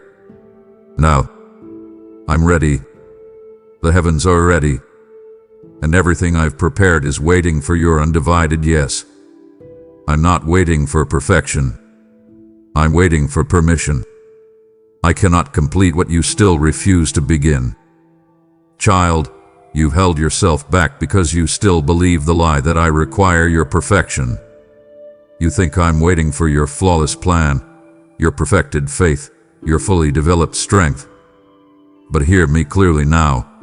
I never asked for perfection. I asked for permission. I am not watching you with a checklist of flaws.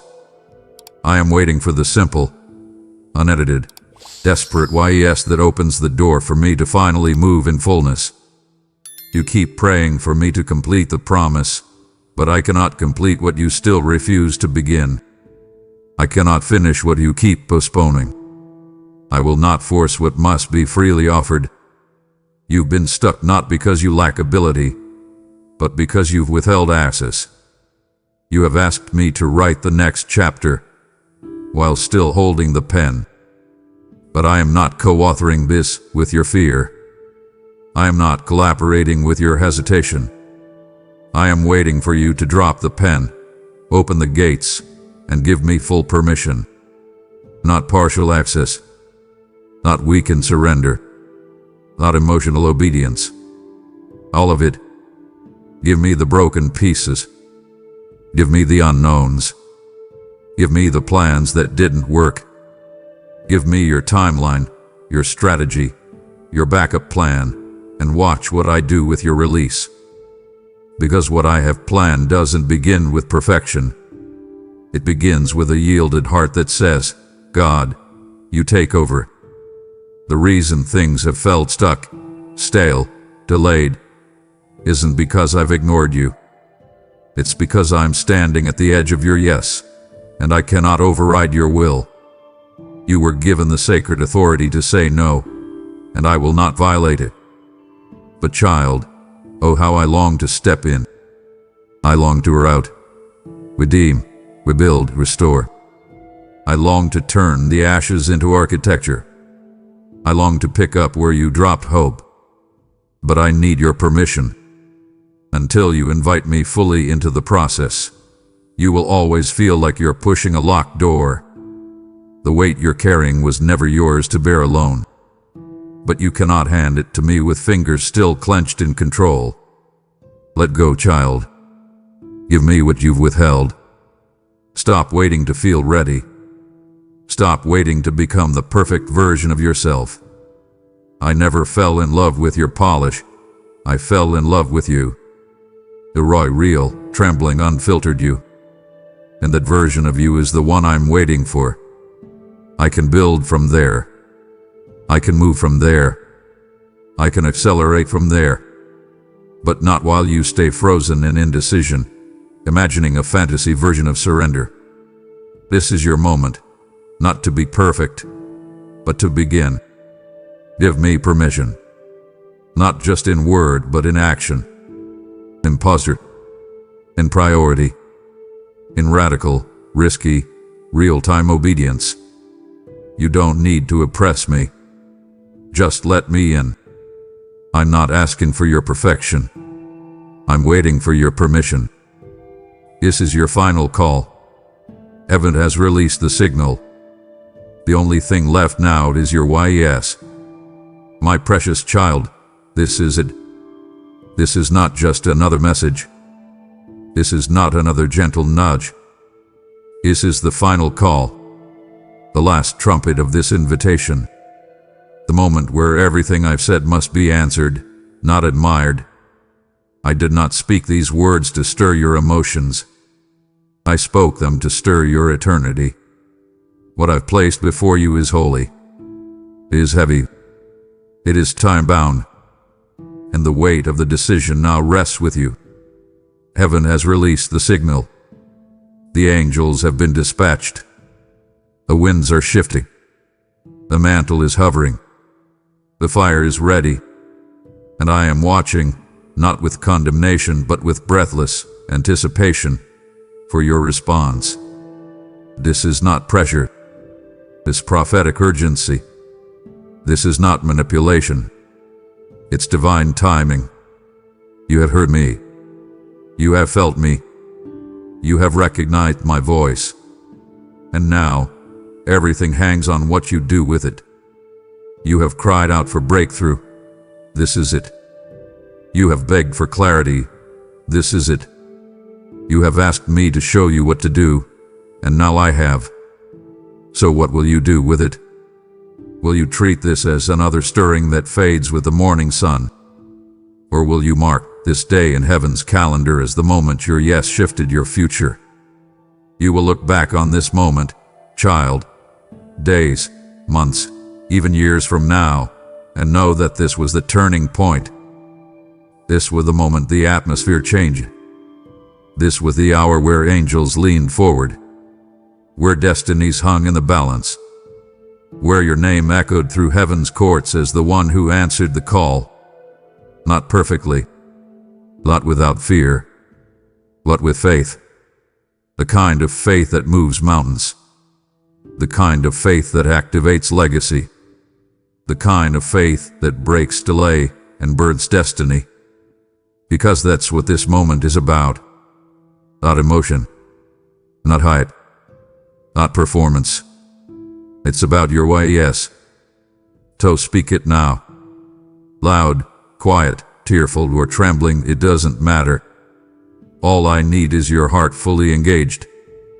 Heaven is not waiting for your eloquence. It is waiting for your alignment. This is your final call, and it's not to scare you. It's to seal you. Because what's next cannot be delayed any longer. What I've spoken must now be answered. The angels are waiting. The cloud is moving. The page is turning. The trumpet has sounded. And your name is written in this next chapter, if you will only say why yes. The final call has been declared. Heaven has spoken.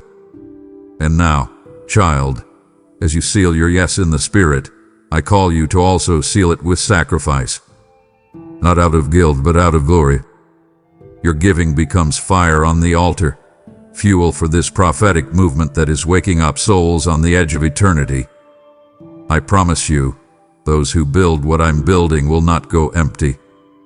I will open the floodgates of provision, protection, and promotion for those who prioritize my word. As you give through Super Thanks membership, with a link below, you are not giving to a video. You are giving to a divine rescue mission. Act now.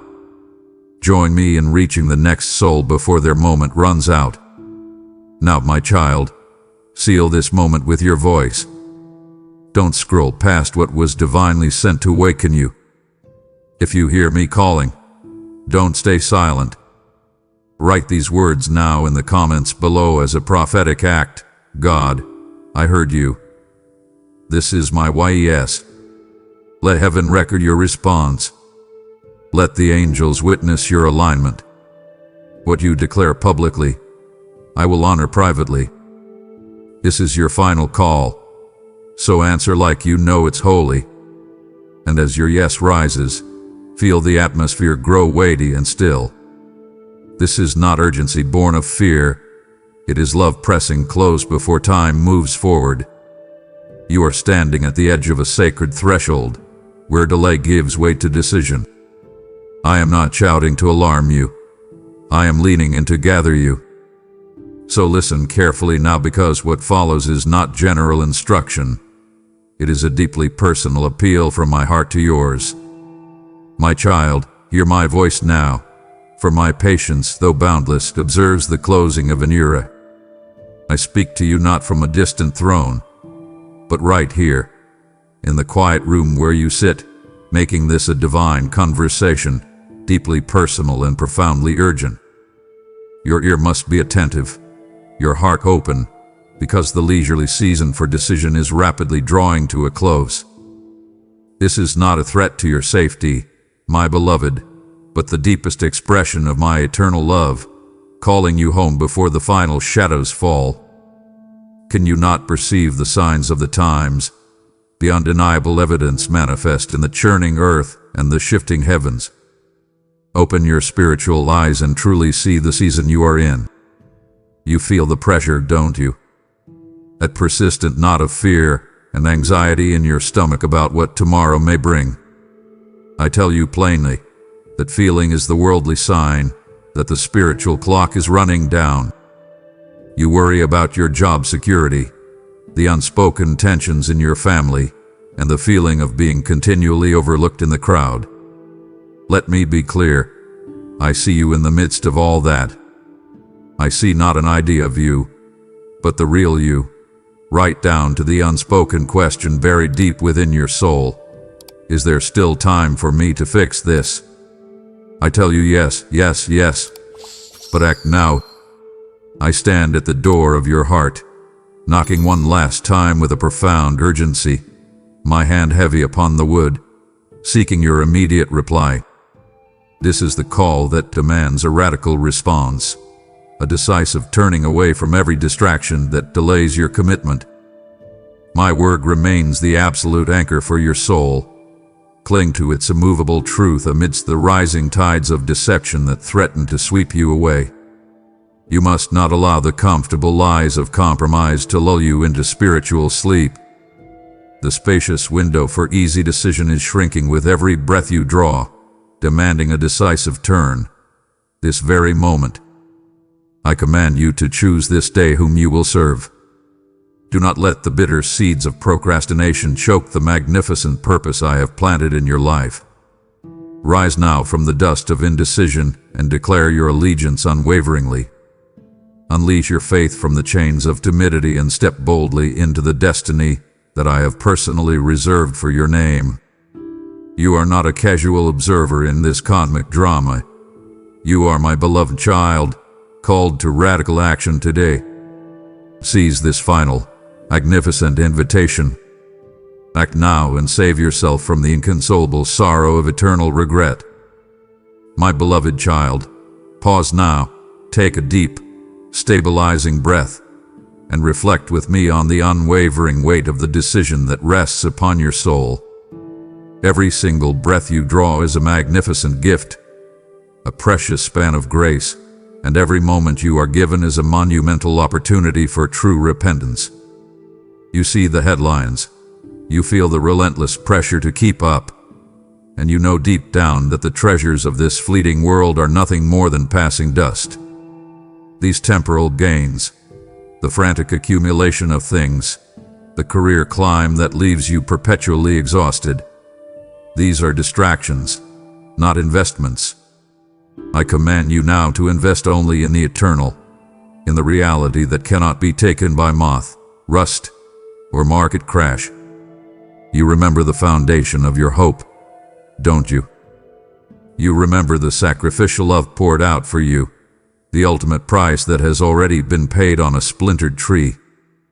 Your salvation is not earned by your striving but received through your faith in my finished work. Cling to the reality of that cross, because it is the single most important event in your entire existence. I see you wavering sometimes, caught between the clear path and the comfortable, crowded road. I warn you, my precious one, the path of a lukewarm, half-hearted faith leads only to cold regret and ultimate separation. It is the most treacherous ground, for you believe you are walking with me, yet your heart remains miles away. Your life is a vapor, a brief moment of mist over the field at dawn.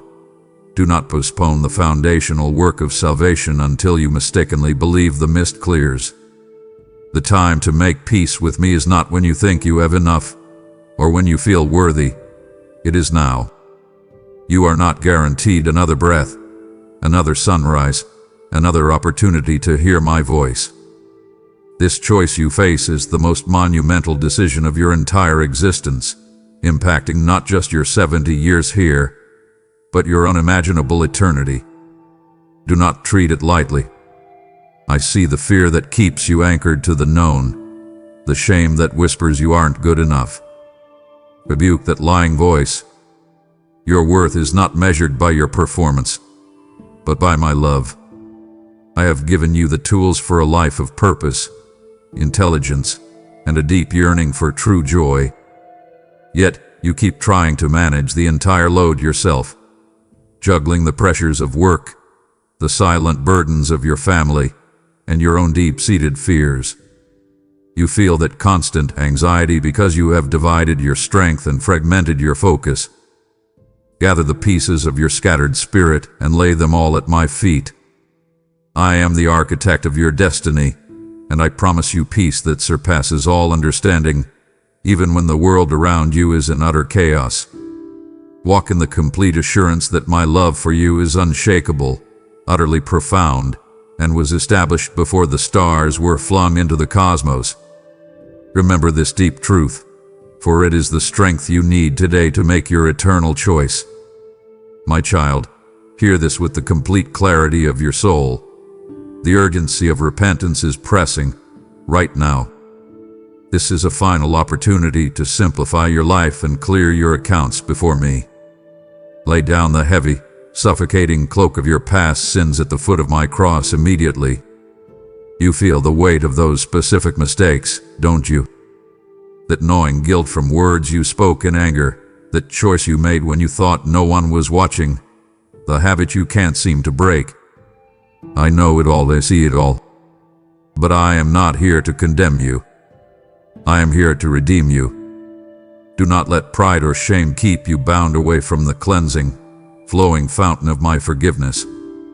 That voice of shame that whispers, "You've gone too far this time," is the malicious lie of the enemy, and you must reject it utterly.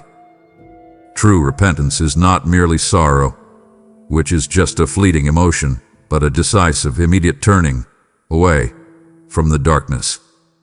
It is the firm choice of the will to walk a new path with me, leaving the old, wicked ways behind you completely. Delaying your return is, in essence, placing a far greater value on your earthly bondage to sin than on the magnificent divine freedom I offer you. You are trading lasting liberty for momentary ease. Hear this certainty, my child. I have already completely forgotten the transgressions you choose to confess and lay down before me today.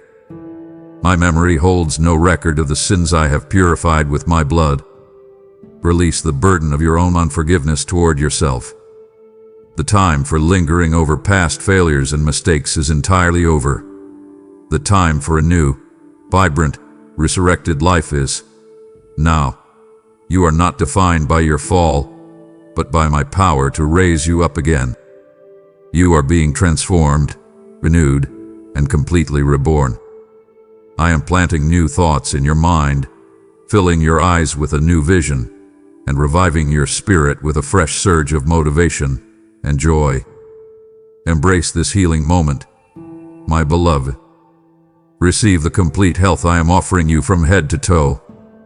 Stand upright where you are, metaphorically pick up your dreams from the dust of your own making, and walk with me toward the high mountain of holiness, to your destined place of victory.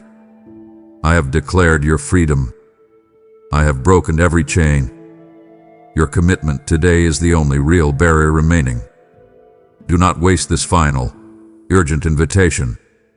Acknowledge my love, accept my forgiveness, and begin your new life in me, right now.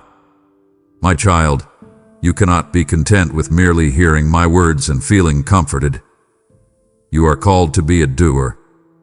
The call to holy action demands your immediate, verifiable commitment. You understand this deep spiritual principle. Faith without corresponding action is but a hollow echo in the wind. You show me your faith by how you live, how you respond to the pressures of your daily world, and how you treat the people I have placed in your path. I want you to prove your commitment not by loud declarations of piety, but by tending to the needs of the least of my children. Look around you now.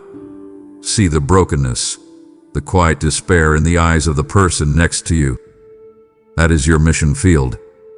Let your light shine brightly, my beloved, dispelling the suffocating darkness for those who are still lost, confused, and stumbling. You have been given truth not to hoard it like a miser, but to share it lavishly. Be not hearers only, my faithful one, but dedicated doers of the sacred word I have so generously given you. Your faith must be seen in the concrete reality of your actions, in the patient word you speak to your spouse, in the extra effort you put into your work, in the quiet forgiveness you extend when you are wrong. The fields are white and ripe for harvest, yet the laborers are tragically few. I am urging you now to join my eternal service. Your specific gifts, your unique talents, your very life experience. All of it is needed in this final, urgent hour. Stand up for truth in a world that clamors for comfortable lies and perpetual compromise. Do not let the fear of standing out or being ridiculed keep you silent. Your courage today will light the way for generations to come. I have given you the strength of steel, the boldness of a lion. Use it.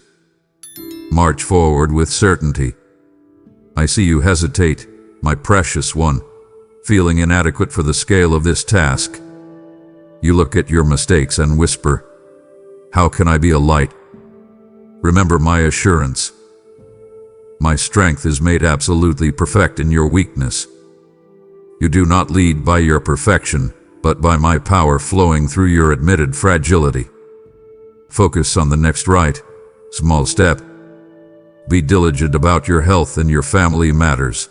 Procrastinate not. Rise and take action. Be bold. Your heart is brave, and I see no cowardice in you.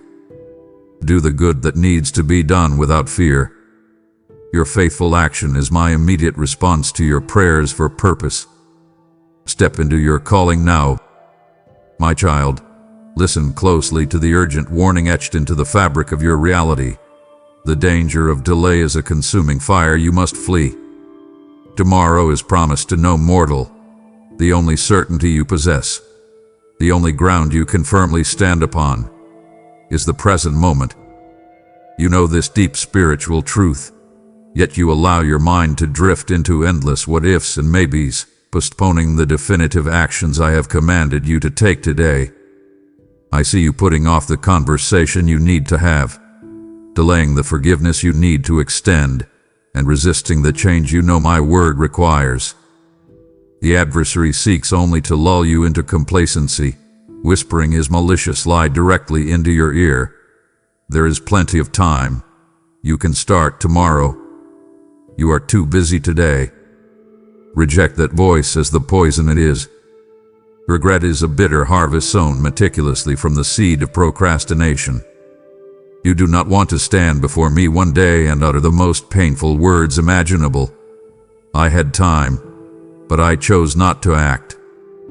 Every single passing moment you spend without placing Christ firmly at the center of your life is time spent under the increasing, intensifying shadow of judgment. I plead with you, do not trade your divine, magnificent inheritance for a momentary, fleeting, completely fading pleasure. That is a terrible, tragic exchange. The hour for casual, lukewarm Christianity is irrevocably past. Radical devotion and immediate obedience are unequivocally required. You must wake up to the reality of the intensifying spiritual conflict. I have given you new life. I have broken your chains. I have declared your freedom. Do not willingly walk back into the prison of delay and fear. I want you to feel the power I have placed within you. You are not weak, you are strong. You are a champion among champions. Face your troubles head-on and stand firm against every difficulty. Your struggle is a clear sign that you are close to a monumental breakthrough. Do not be weary in your spiritual journey. Your persistent prayers, your efforts, and your sacrifices will not go unnoticed. They will be met with magnificent reward. You see the pressures of your life, the way your energy is drained by constant striving. I promise you peace, encouragement, and my powerful presence in your darkest hour. Cling to my promises. Believe in me. Trust me when I tell you that the window for casual response is closing. Make your commitment firm, irreversible, and now, do not become a bitter echo of regret in the vastness of eternity. I love you with an everlasting love. Respond to my final, magnificent call today. My child, pause now and feel the profound weight of this moment. You stand at a precipice of change, yet the pull of old distractions is strong. I command you to resist that complacency, to stop now, after I have poured my final, urgent truth into your soul. would grieve the very heart that beat my Son upon the cross for you. Do not disappoint my love with a sudden silence. Your destiny is too magnificent to be abandoned for a fleeting moment of weariness. Harden not your heart. Continue now, and let the magnitude of my sacrifice compel your obedience. My beloved child, you must fully grasp the cost of compromise that threatens to utterly destroy your spiritual foundation. You are attempting a task that is fundamentally impossible. You cannot serve two masters. Your heart's true, ultimate devotion cannot be simultaneously pledged to me and to the fleeting demands of the world. You are attempting to walk two different paths at once, and this division of your heart will utterly destroy you. You feel the tension, don't you? That gnawing anxiety that comes from trying to please both me and the people around you, from wanting both my peace and the world's cheap applause. The fleeting, temporary approval of man is a vaporous reward. It is not worth the tragic, eternal loss of my infinite favor. Remove the subtle, corrosive idols of comfort, wealth, and ego from the sacred sanctuary of your soul. These false gods whisper promises of ease and control, but they only erect walls between your spirit and my abiding presence. Tear them down now.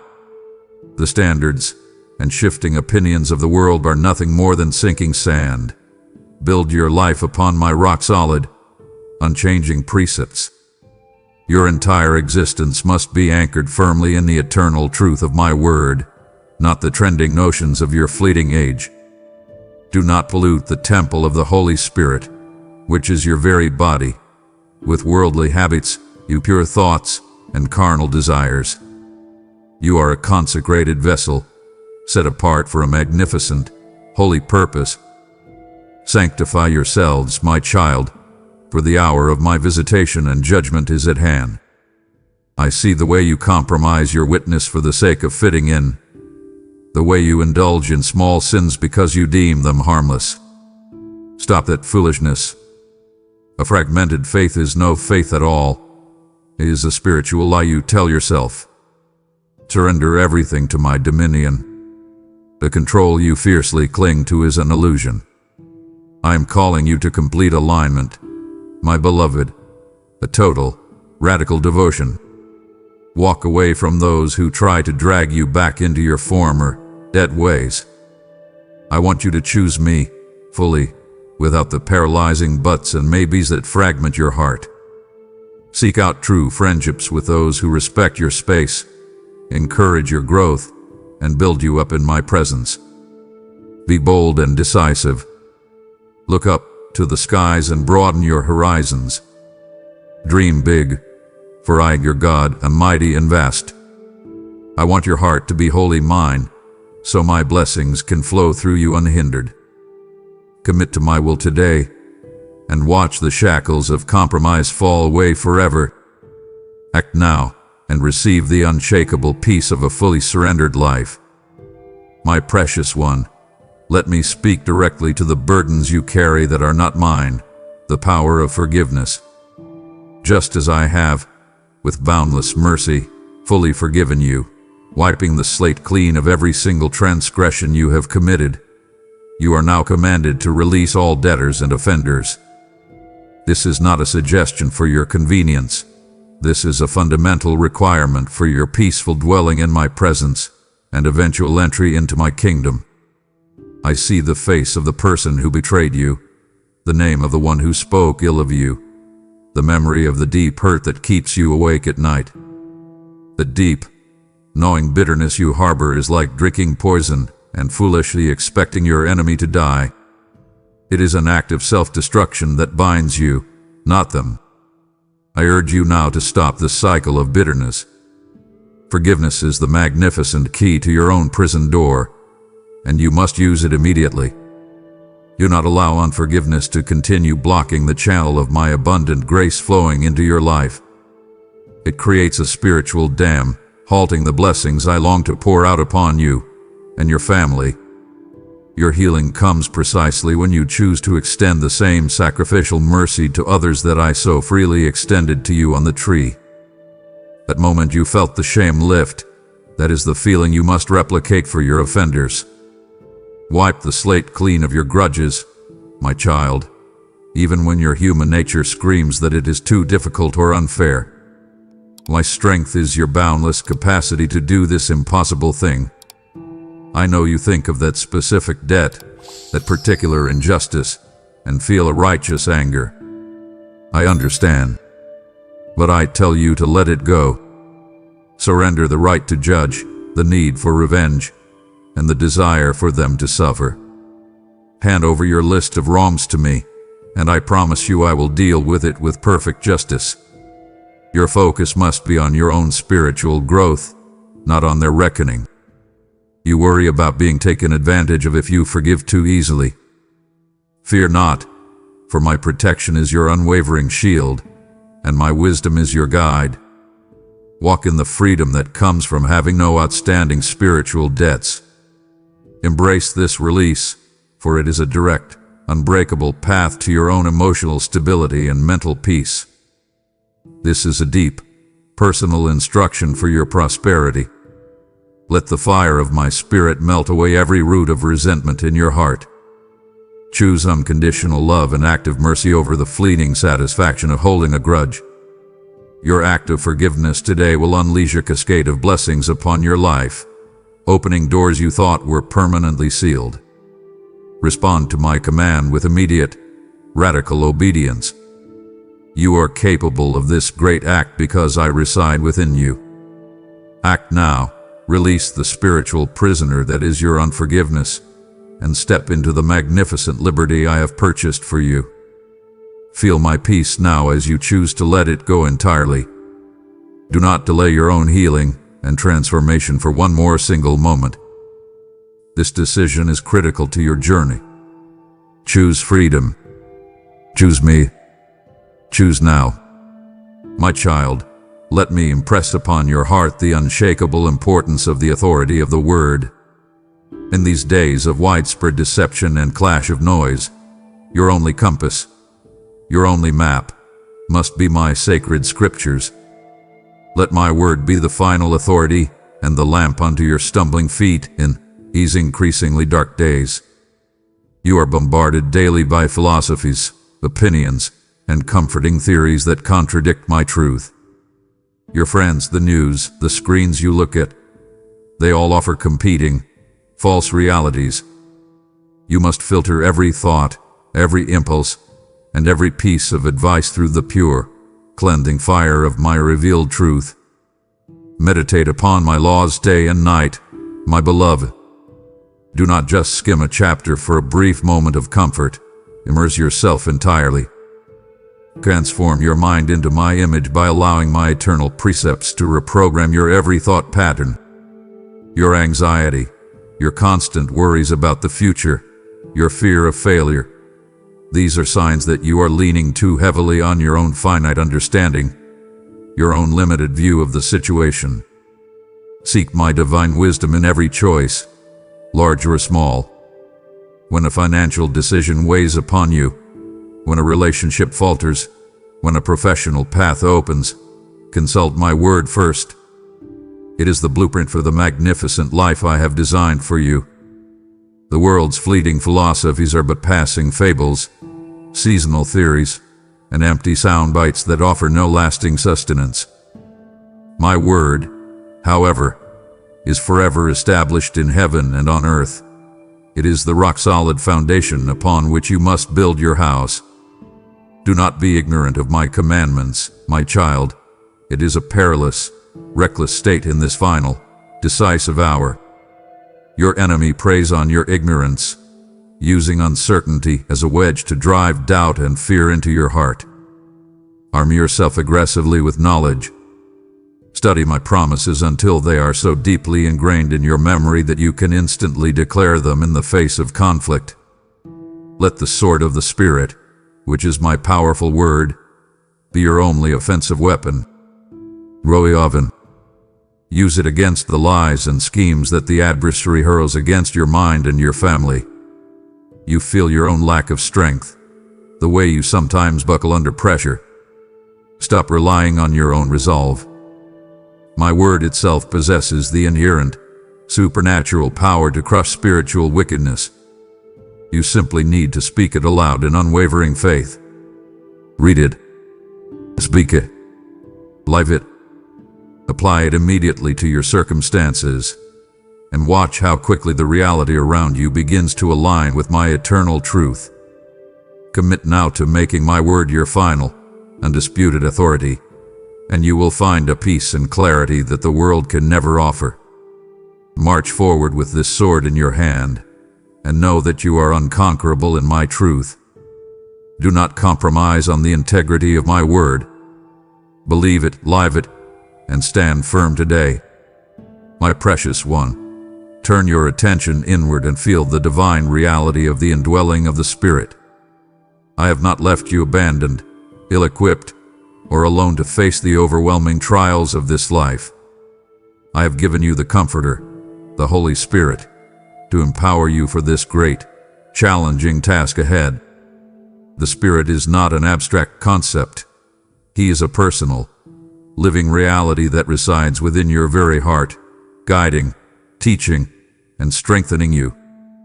Acknowledge His presence now and feel the current of divine power flowing through your veins.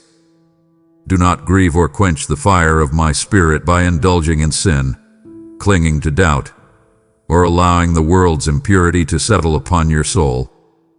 That fire is meant to purify you, to illuminate your path, and to fuel your passion for my kingdom work. When you choose compromise, when you give in to the fleeting, dark urges of your flesh, you dim that beautiful, powerful light within you. Reignite the fire today. The Spirit is your infallible guide, your master teacher, and the seal of your eternal inheritance. He is the down payment that guarantees your magnificent, blessed future with me. Yield complete, immediate control of your mortal vessel to the direction of my Spirit. Stop trying to manage your life with your own limited logic and finite strength. Stop fighting the current. Instead, dive fully into the flow of my Spirit and feel secure in His unshakable direction. Walk in the Spirit, my child, and you shall not fulfill the lusts of the flesh, which lead only to regret, shame, and separation. He gives you the power to say no to temptation, the capacity to forgive, and the unwavering strength to endure the pressure you feel daily in your work and family life. He is the source of your resilience. I am urging you now to seek a fresh infilling of power to endure the intense trials that are now upon the earth. Pray for a new, mighty baptism of my Spirit. Do not be content with the level of faith you have now. Demand more from the infinite resource within you. Ask Him to show you the hidden paths, to reveal my secret plans, and to give you the supernatural wisdom to conquer the giants you face. You have the greatest power in the universe residing within you. Unleash it.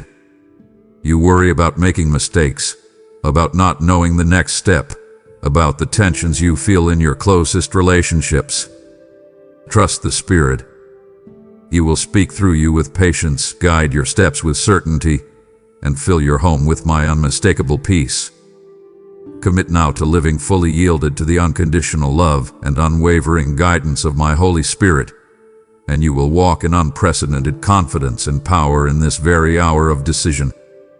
Step forward in boldness. My child, the call to prayer and watchfulness is a life-saving necessity in this volatile hour. It is a final instruction you cannot afford to neglect.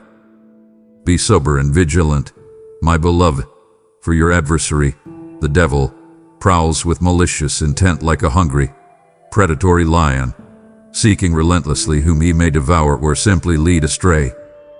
Your world is saturated with distractions, the constant notifications, the endless entertainment, the worries over finances, all designed to make you spiritually sleepy and unresponsive to my urgent call.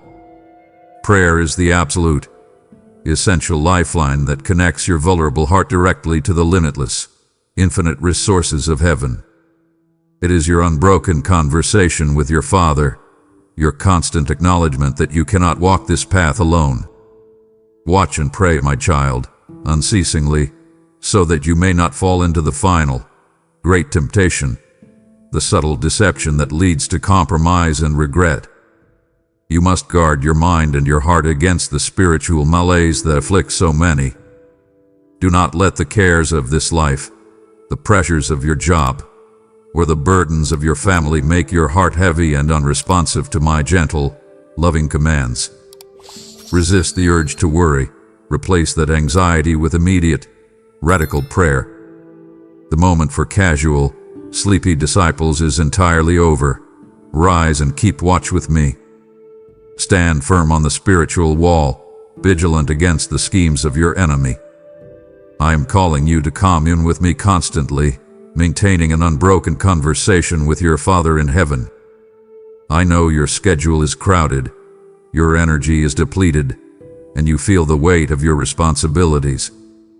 But I ask you to prioritize me above all else, to carve out that sacred space for intimate, heartfelt dialogue. That time spent with me is not a duty. It is your spiritual nourishment, your strength, and your greatest defense. Seek my face with a fervent, unwavering heart.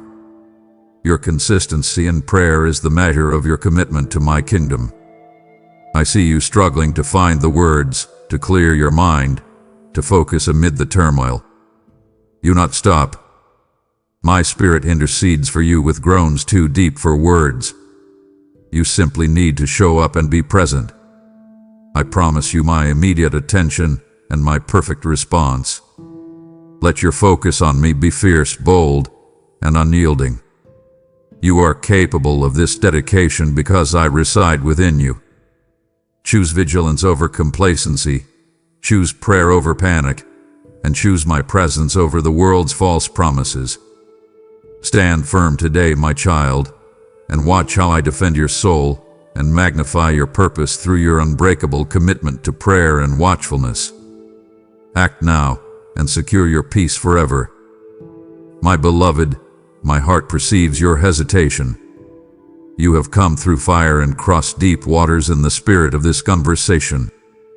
Do you truly believe you can stop and walk away now, just as I prepare to reveal the secrets of your deliverance and the keys to your eternal account?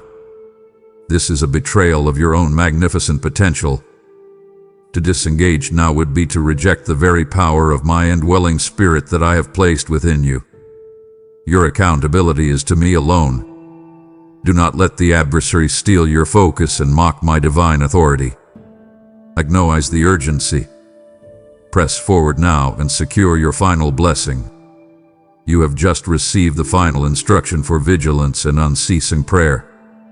Now, prove the vigilance of your faith by funding the light you have just received. This word you have heard is manna for the starving souls in the wilderness. Do you choose to be merely nourished, or do you choose to be my vessel of provision? I see your heart yearning to join this harvest. Then sow a seed of righteousness now. For every dollar you give becomes oil for the lamp guiding a lost soul home. I promise you, my word declares, give, and it shall be given to you. Pressed down, shaken together, and running over. Do not let the urgency of this moment pass without action. Go now to the description and cast your seed. Be a part of my final, triumphant declaration. My beloved child, let the deep, resonant truth of the assurance of my providence settle your restless heart and silence every fear that whispers lies to you. Fear not the future, my precious one, for I hold the entire vast universe and your small, unique life within it, firmly in my sovereign, powerful hands. I am the architect of your tomorrow, and my plans for you are filled with hope, a future, and perfect peace. I know your needs, your deepest worries about finances, the future of your children, and the silent ailments of your body before you utter a single word. Trust completely in my perfect, infallible timing. You often rush ahead, acting out of panic or pressure, and stumble into unnecessary difficulties. Pause now. Be still, and know that I am God, and I am working all things for your ultimate, eternal good. My grace is always sufficient for you. My strength is made absolutely perfect in your weakness. When you feel you can no longer take another step, that is the precise moment my power will lift you and carry you forward. I will never leave you nor forsake you, my child, even as the mountains crumble into the sea and the earth shakes beneath your feet. My covenant with you is unbreakable, sealed with my blood and confirmed by my eternal promise. Do not worry about what you shall eat or what you shall wear. Seek my kingdom and my righteousness above all else, and I promise you that all these necessities will be added to you. I see the pressure you feel at your job to perform, the fear that financial lack will overtake you. Release that burden to me. Cast your anxiety entirely upon me, because I care for you deeply, personally, and intimately. Rest fully in the profound knowledge that my divine purpose for your life will be fulfilled. Nothing can thwart my perfect plan. Your obedience today is the only key you need to unlock your magnificent tomorrow. Stop struggling to control the chaos of your surrounding circumstances. Surrender that need to control your life to my perfect, loving wisdom. I am directing your steps, even when the path feels dark and uncertain. Look up, my precious one. Feel my love wrapping around you like the warmth of the morning sun. You are treasured, valued, and infinitely loved by your Father. Commit now to radical trust and walk forward in the unshakable assurance of my perfect, constant, and abundant providence. Act now, my child. Believe now and receive my peace now. My child, you are not meant to walk this final, crucial journey alone. The importance of community is a divine principle I established for your strength, your protection, and your nourishment. Do not abandon the assembling of yourselves together, for profound strength, encouragement, and supernatural power are found only in unity. I see the weariness in your spirit, the hands that sometimes hang down in despair from facing daily struggles. I command you to encourage one another daily, lifting up those who falter, for your mutual love is a living testimony to my reality. The church is my body, my living, breathing presence on earth, and every single member, including you, my precious one, is vital to its function. I urge you now to find your place and serve faithfully. Do not sit idle on the sidelines of spiritual life. Your gifts, your unique talent for compassion, your patience in listening, your strength in organizing, are desperately needed now. Stand shoulder to shoulder with your brethren against the intensifying forces of darkness and deception. A unified front in faith is an immovable fortress against the enemy's schemes. I see the strain of your solitary striving, the feeling that you must manage your worries, your debts, and your family's tensions all by yourself. This is a burden too heavy for one heart to bear. Learn to bear one another's burdens, my child, and thereby fulfill the law of Christ, which is love. When you share your fears with a trusted, Spirit-filled brother or sister, the burden does not divide your strength, it multiplies it. A solitary sheep is easy prey for the hungry lion of the adversary. You must remain tethered to the good shepherd and his flock for safety and sustenance. I know the tension you feel in seeking out this community, the memories of past hurts inflicted by imperfect people who claimed my name.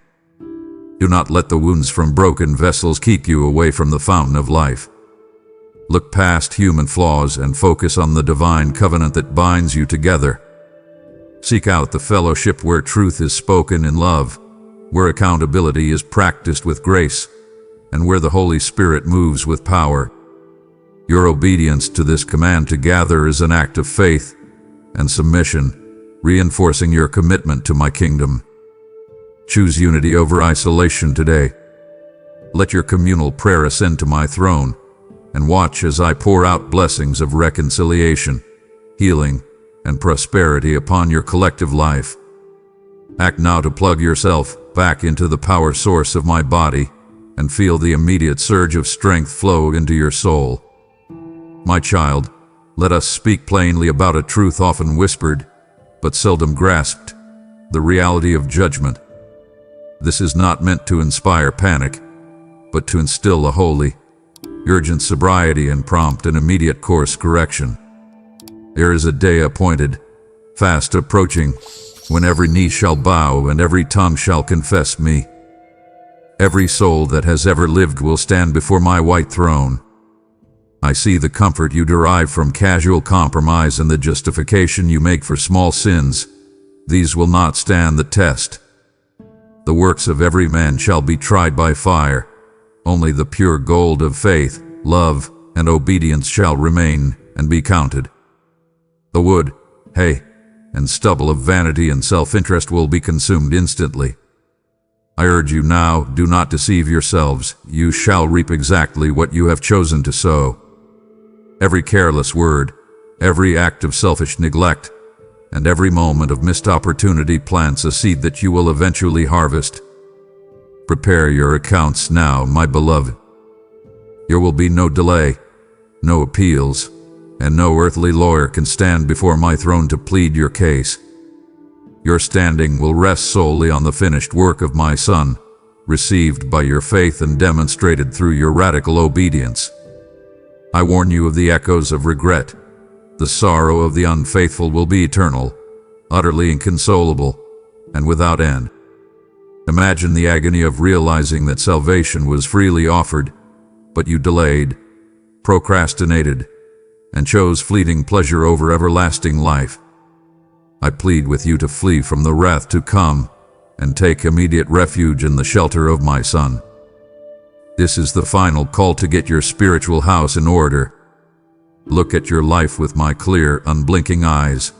Where are the areas of hidden darkness? What compromises are you clinging to? What debts remain unsettled in your heart? The time for living a double life is over. I demand all of you, completely and without reservation. Let the solemn reality of my righteous judgment motivate your commitment today. Turn away from the broad, easy path that leads to destruction, and set your gaze and your feet firmly on the narrow path of holiness. Seek reconciliation now. Choose repentance immediately. Do not delay the one conversation, the one apology, the one act of surrender that can change your eternal standing. Your fear of the future, the knots in your stomach over your uncertainty, these will vanish when you stand firmly justified in me. Act now, my child, and secure your place in the eternal light. My precious one, shift your gaze from the dust beneath your feet to the boundless horizon of the magnificence of eternity. This is the ultimate prize, the vision that must fuel your perseverance and silence your complaints. Eye has not seen, nor ear heard, the wonders I have prepared for those who love me. Your mind, limited by earthly dimensions, cannot even begin to conceive of the glory that awaits. I promise you a destiny beyond your wildest, most expansive dreams. I know you are fixated on the momentary troubles, the financial strain, the exhaustion from family conflict, the ache of chronic worry. Fix your gaze not on these light and momentary afflictions, but on the prize of your high calling that lies ahead. Your suffering on earth is a light and momentary affliction compared to the endless weight of glory you shall inherit.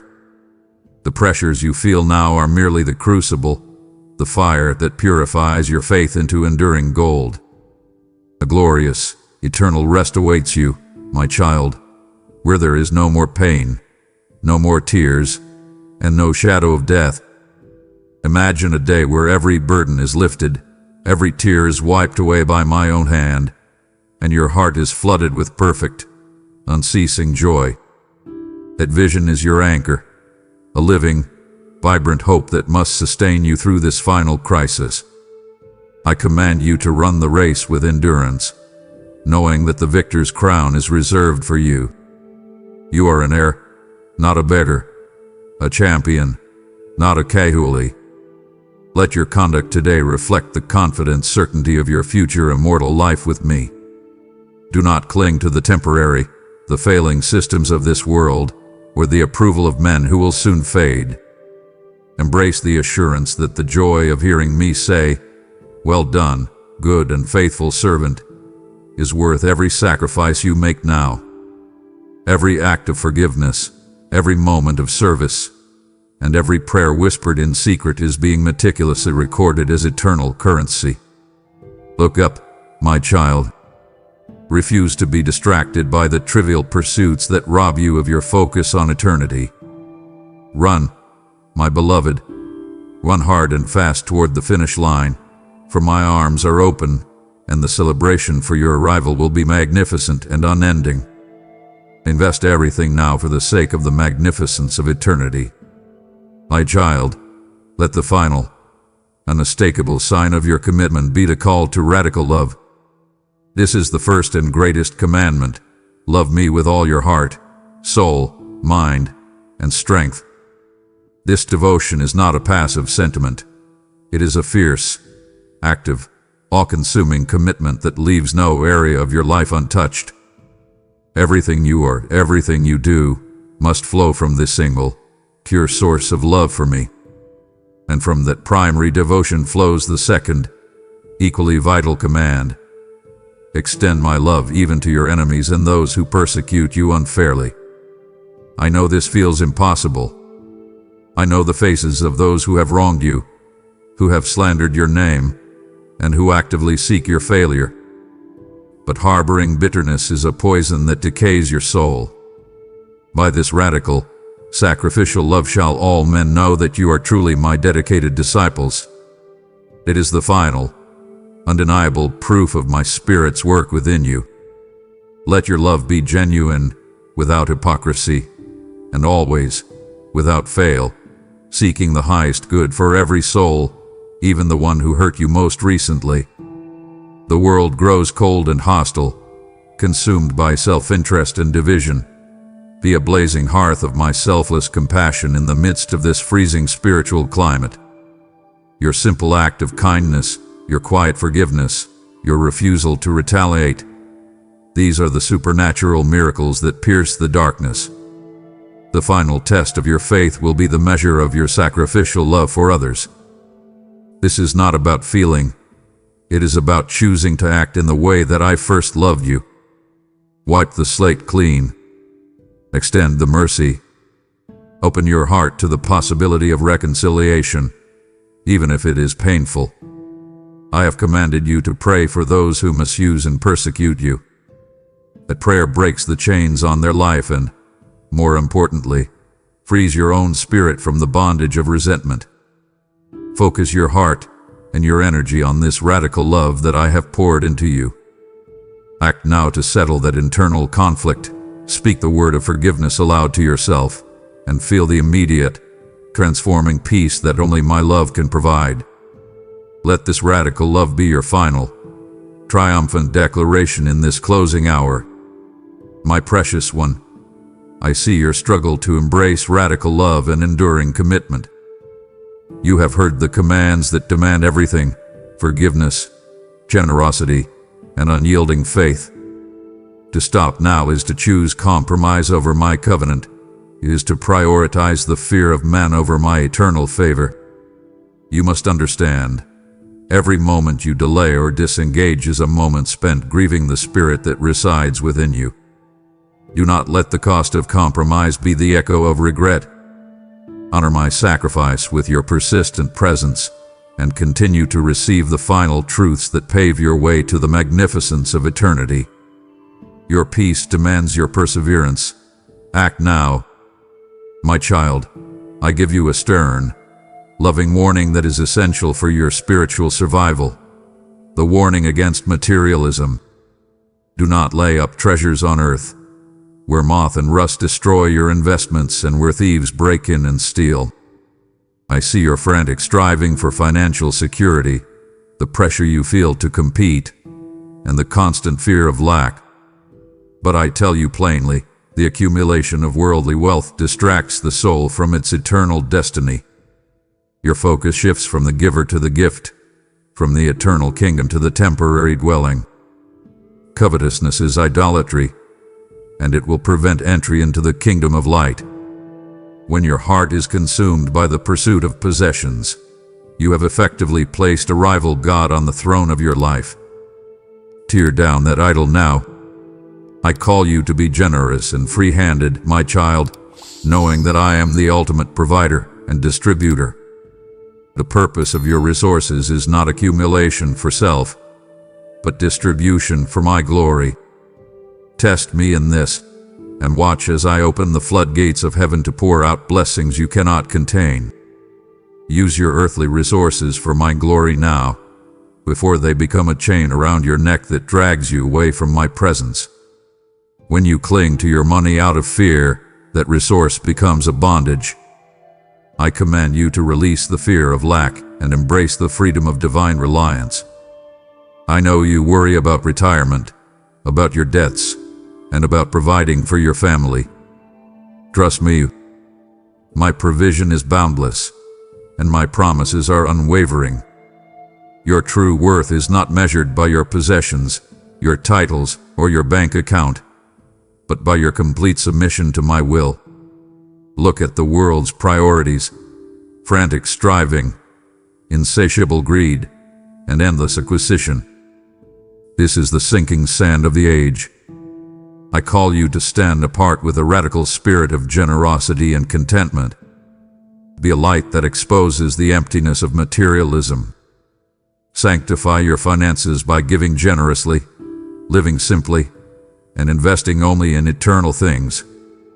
Act now to simplify your life, toss off the chains of covetousness, and experience the abundant, unburdened freedom of a life anchored in my glorious providence. Choose me over mammon today. My child, you must live with the sober, unwavering knowledge of the principle of sowing and reaping.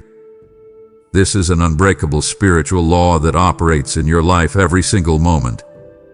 Be mindful of the seeds you are planting with your words, your thoughts, and your actions today, for the harvest is absolutely certain.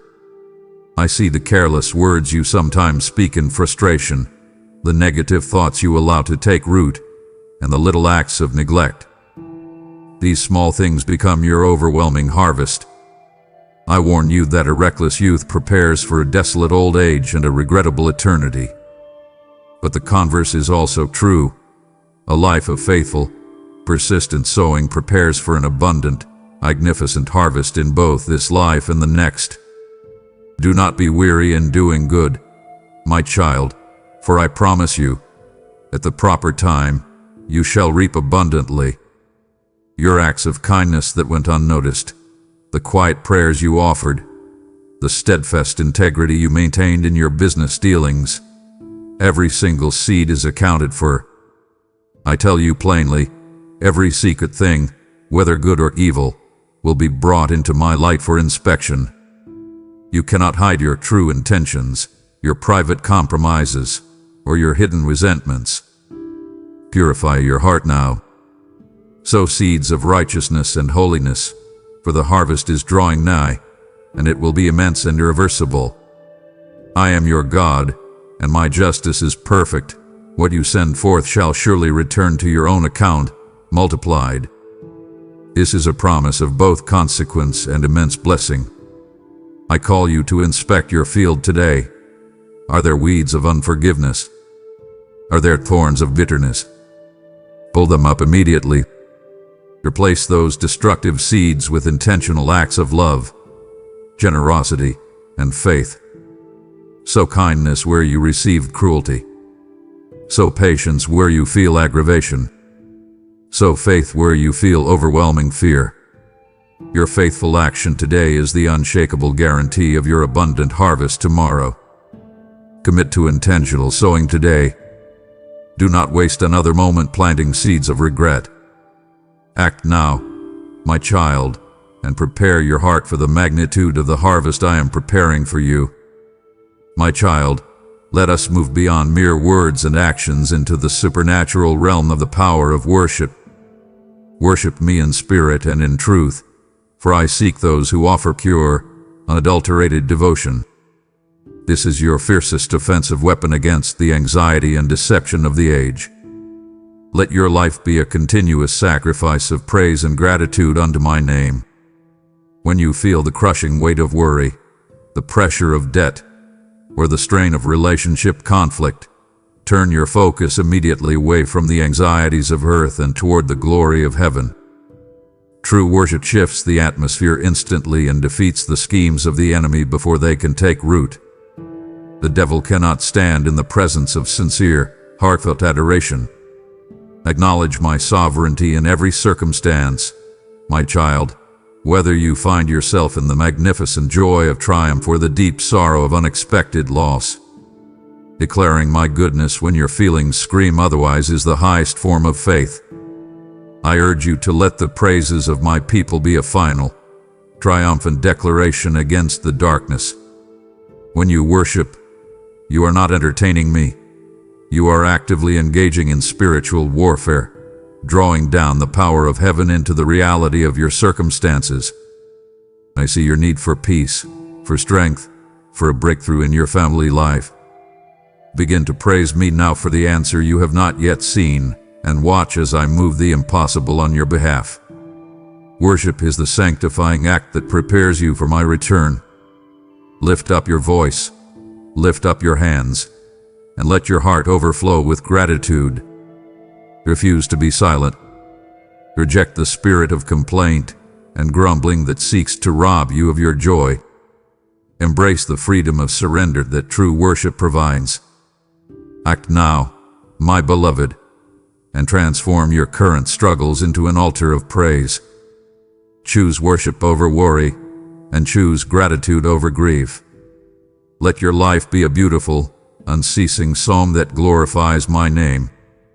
My precious one, the journey is long, and the path is often challenging, but you must embrace the necessity of perseverance. He who endures faithfully to the very end shall certainly be saved and inherit the magnificent reward. Do not allow the trials of this present age, the financial instability, the relational testing, the deep-seated fears, to cause you to cast away your confidence. Your faith is being refined in the fire, preparing you for a glory you cannot yet comprehend. The path of righteousness is indeed narrow and difficult, but I promise you, my child, the destination is eternally glorious. Fix your eyes firmly on Jesus Christ, my Son, the author and finisher of your unwavering faith. Look to him when you feel weary, when you feel like giving up, when the pressure is too immense to bear. He endured the cross for the joy set before him, and so must you. I assure you that the faith of my elect will be purified in the final, refining fire of tribulation. You will not be spared the trials, but I promise you my grace is sufficient to carry you through every single test. The pain of discipline, the challenge of self-denial, the struggle to maintain integrity, these are temporary. But the reward of faithfulness is for everlasting and utterly magnificent. Do not falter now, my child. You are too close to the finish line to turn back or surrender. Resist the urge to compromise for temporary relief. Pray for renewed endurance. Draw strength from my word, calm you with my spirit, and seek the fellowship of those who can lift you up. Run, my beloved. Run your race with passion and purpose. Act now to cast off every weight and sin that hinders your progress. Choose perseverance over defeat and claim the unwavering victory that I have already secured for you. My child, you must wake up to the undeniable, escalating truth of the reality of spiritual warfare. You are not fighting against flesh and blood, not against your coworker, your neighbor, or your family member. Your true battle is against spiritual wickedness in high places, against principalities, against powers, and against the forces of deception. Put on the full armor of God. Leave no part of your soul unprotected against the enemy's fiery darts. This is a final, urgent instruction for your very survival. The great deception of the end times is designed to make you doubt my existence and my love. The enemy uses fear, confusion, and overwhelming doubt to erode your faith and paralyze your will. Resist the devil steadfastly in the faith, my child, and I promise you he will flee instantly from your presence. You have authority through my Son. Wield that authority to crush the enemy's schemes in your family, your finances, and your mind. Be aware that the battle is intensifying. Your commitment must not waver. Now, reject every lie that whispers you are too weak, too flawed, or too late to receive my blessing. Stand firm on the truth of my word, and let the sword of the Spirit be your primary defense. Pray for boldness. Pray for clarity.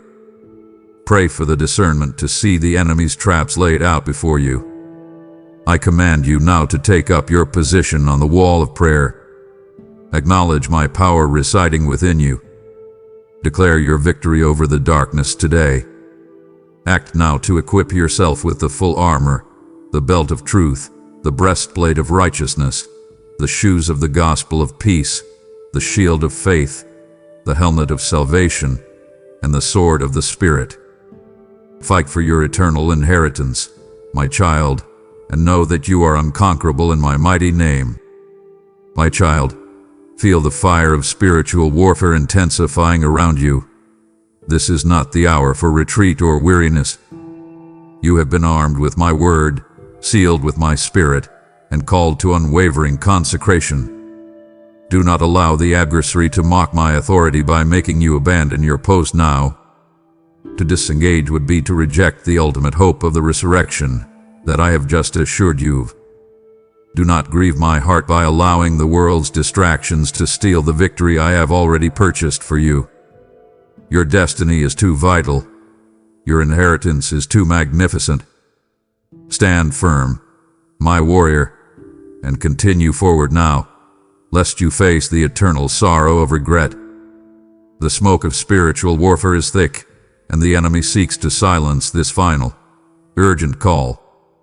Yet, I have armed you with my authority and sealed you with unconquerable hope. I see your commitment to crush the enemy's schemes. Now, let your giving be the fire that consumes the chaff. Every seed you sow fuels the relentless expansion of my river of life, carrying this truth to those still bound in darkness.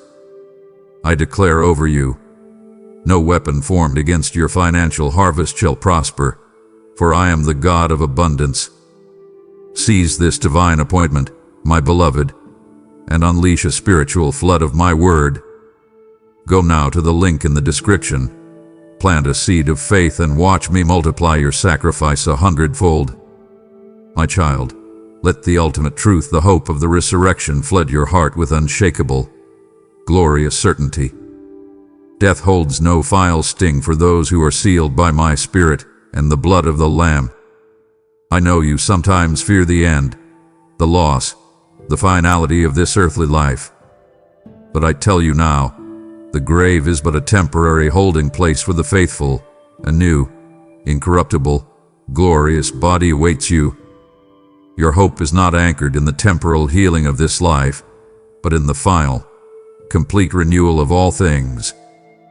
Ponder the glorious day of Christ's return, my child, and the magnificent reunion of all my people who have persevered faithfully.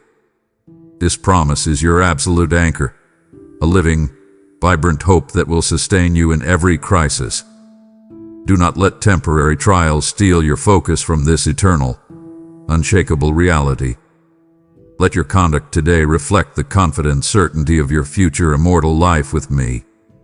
Life free from the paralyzing fear of death, free from the striving for earthly gain, and free from the anxiety of temporary loss. You are a citizen of heaven, my beloved, merely passing through this valley. Lift your eyes. Rejoice in the knowledge that your destiny is secure, your future is magnificent, and your final home is glorious beyond measure.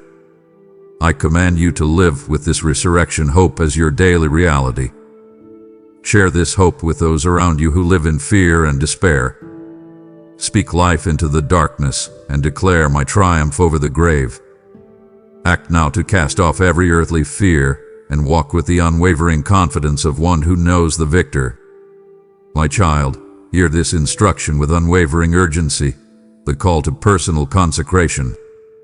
Sanctify yourselves, my beloved, for the hour of my visitation and judgment is at hand. This is an act of total, radical separation from the defilements and impurities of the world. Separate yourselves completely from every compromise that seeks to lure you back into the shadows. Let your body be presented as a living sacrifice, holy and acceptable unto me. This process of holiness is not a single event, but a daily, deliberate act of devotion. Every sunrise is an opportunity to renew your commitment to me, to cleanse your temple, and to prepare for my presence. Guard your thoughts, your eyes, and your tongue, my child, for they are the gateways to your soul. The enemy seeks to pollute you through these varied channels. Let nothing in your life be off limits or unavailable to my purifying touch.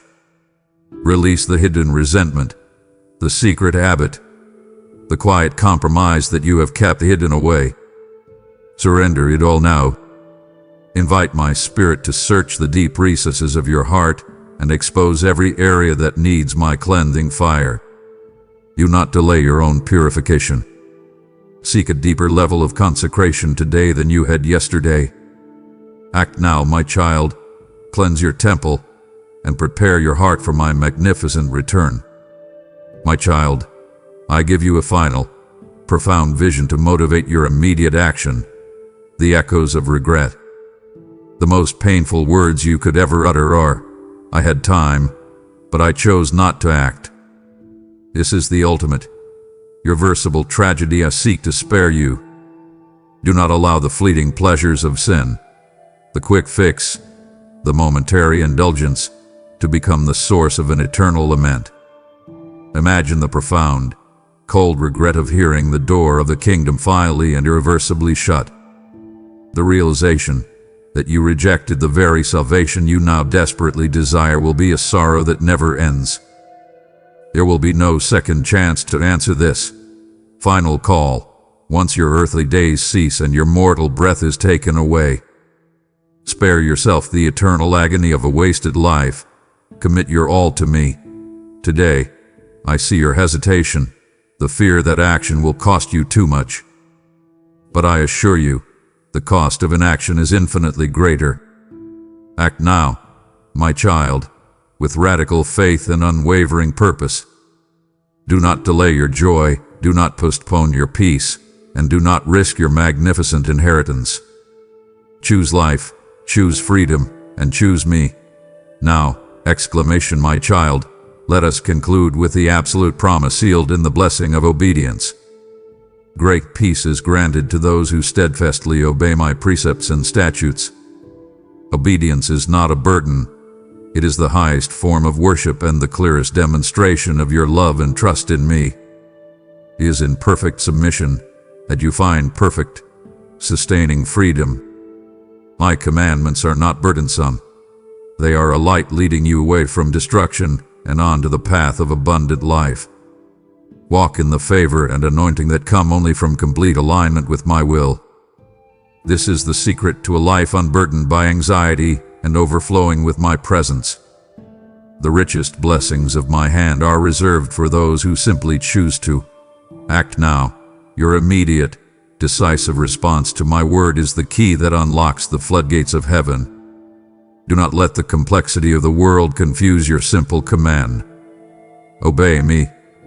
Love me, and follow me. Act now, my child. Receive my peace, and walk in the absolute certainty of your eternal blessing. My child, I have spoken my truth and revealed the solemn hour of decision. The moment for contemplation is past. The time for decisive action is upon you. Come to me, all who are weary and burdened by the striving, the anxiety, the guilt, and the fear, and I will give you eternal, unshakable rest. Today is the day of salvation. Harden not your heart against my final, loving command. I have offered everything, my son, my spirit, my word. There is nothing more to give. Act now, my beloved, or regret it for all eternity. You have just reaffirmed the unshakable authority of my word, the sword of the Spirit that cuts through all deception. And now, let your action match the magnificence of your belief. I am calling you to be a flame of consecrated fire, spreading the light to the ends of the earth. Sow generously now, and watch as your obedience transforms into living manna for those who are spiritually starving. I promise you, my faithful, my declaration is final. He who sows bountifully shall also reap bountifully, and I will protect and bless your harvest from all devourers. The time for passive listening is past. The time for radical giving is now. Go to the link below, commit your support, and become a channel of my final, victorious light. My beloved child, my final, unwavering word to you now demands a visible, decisive response in this very moment.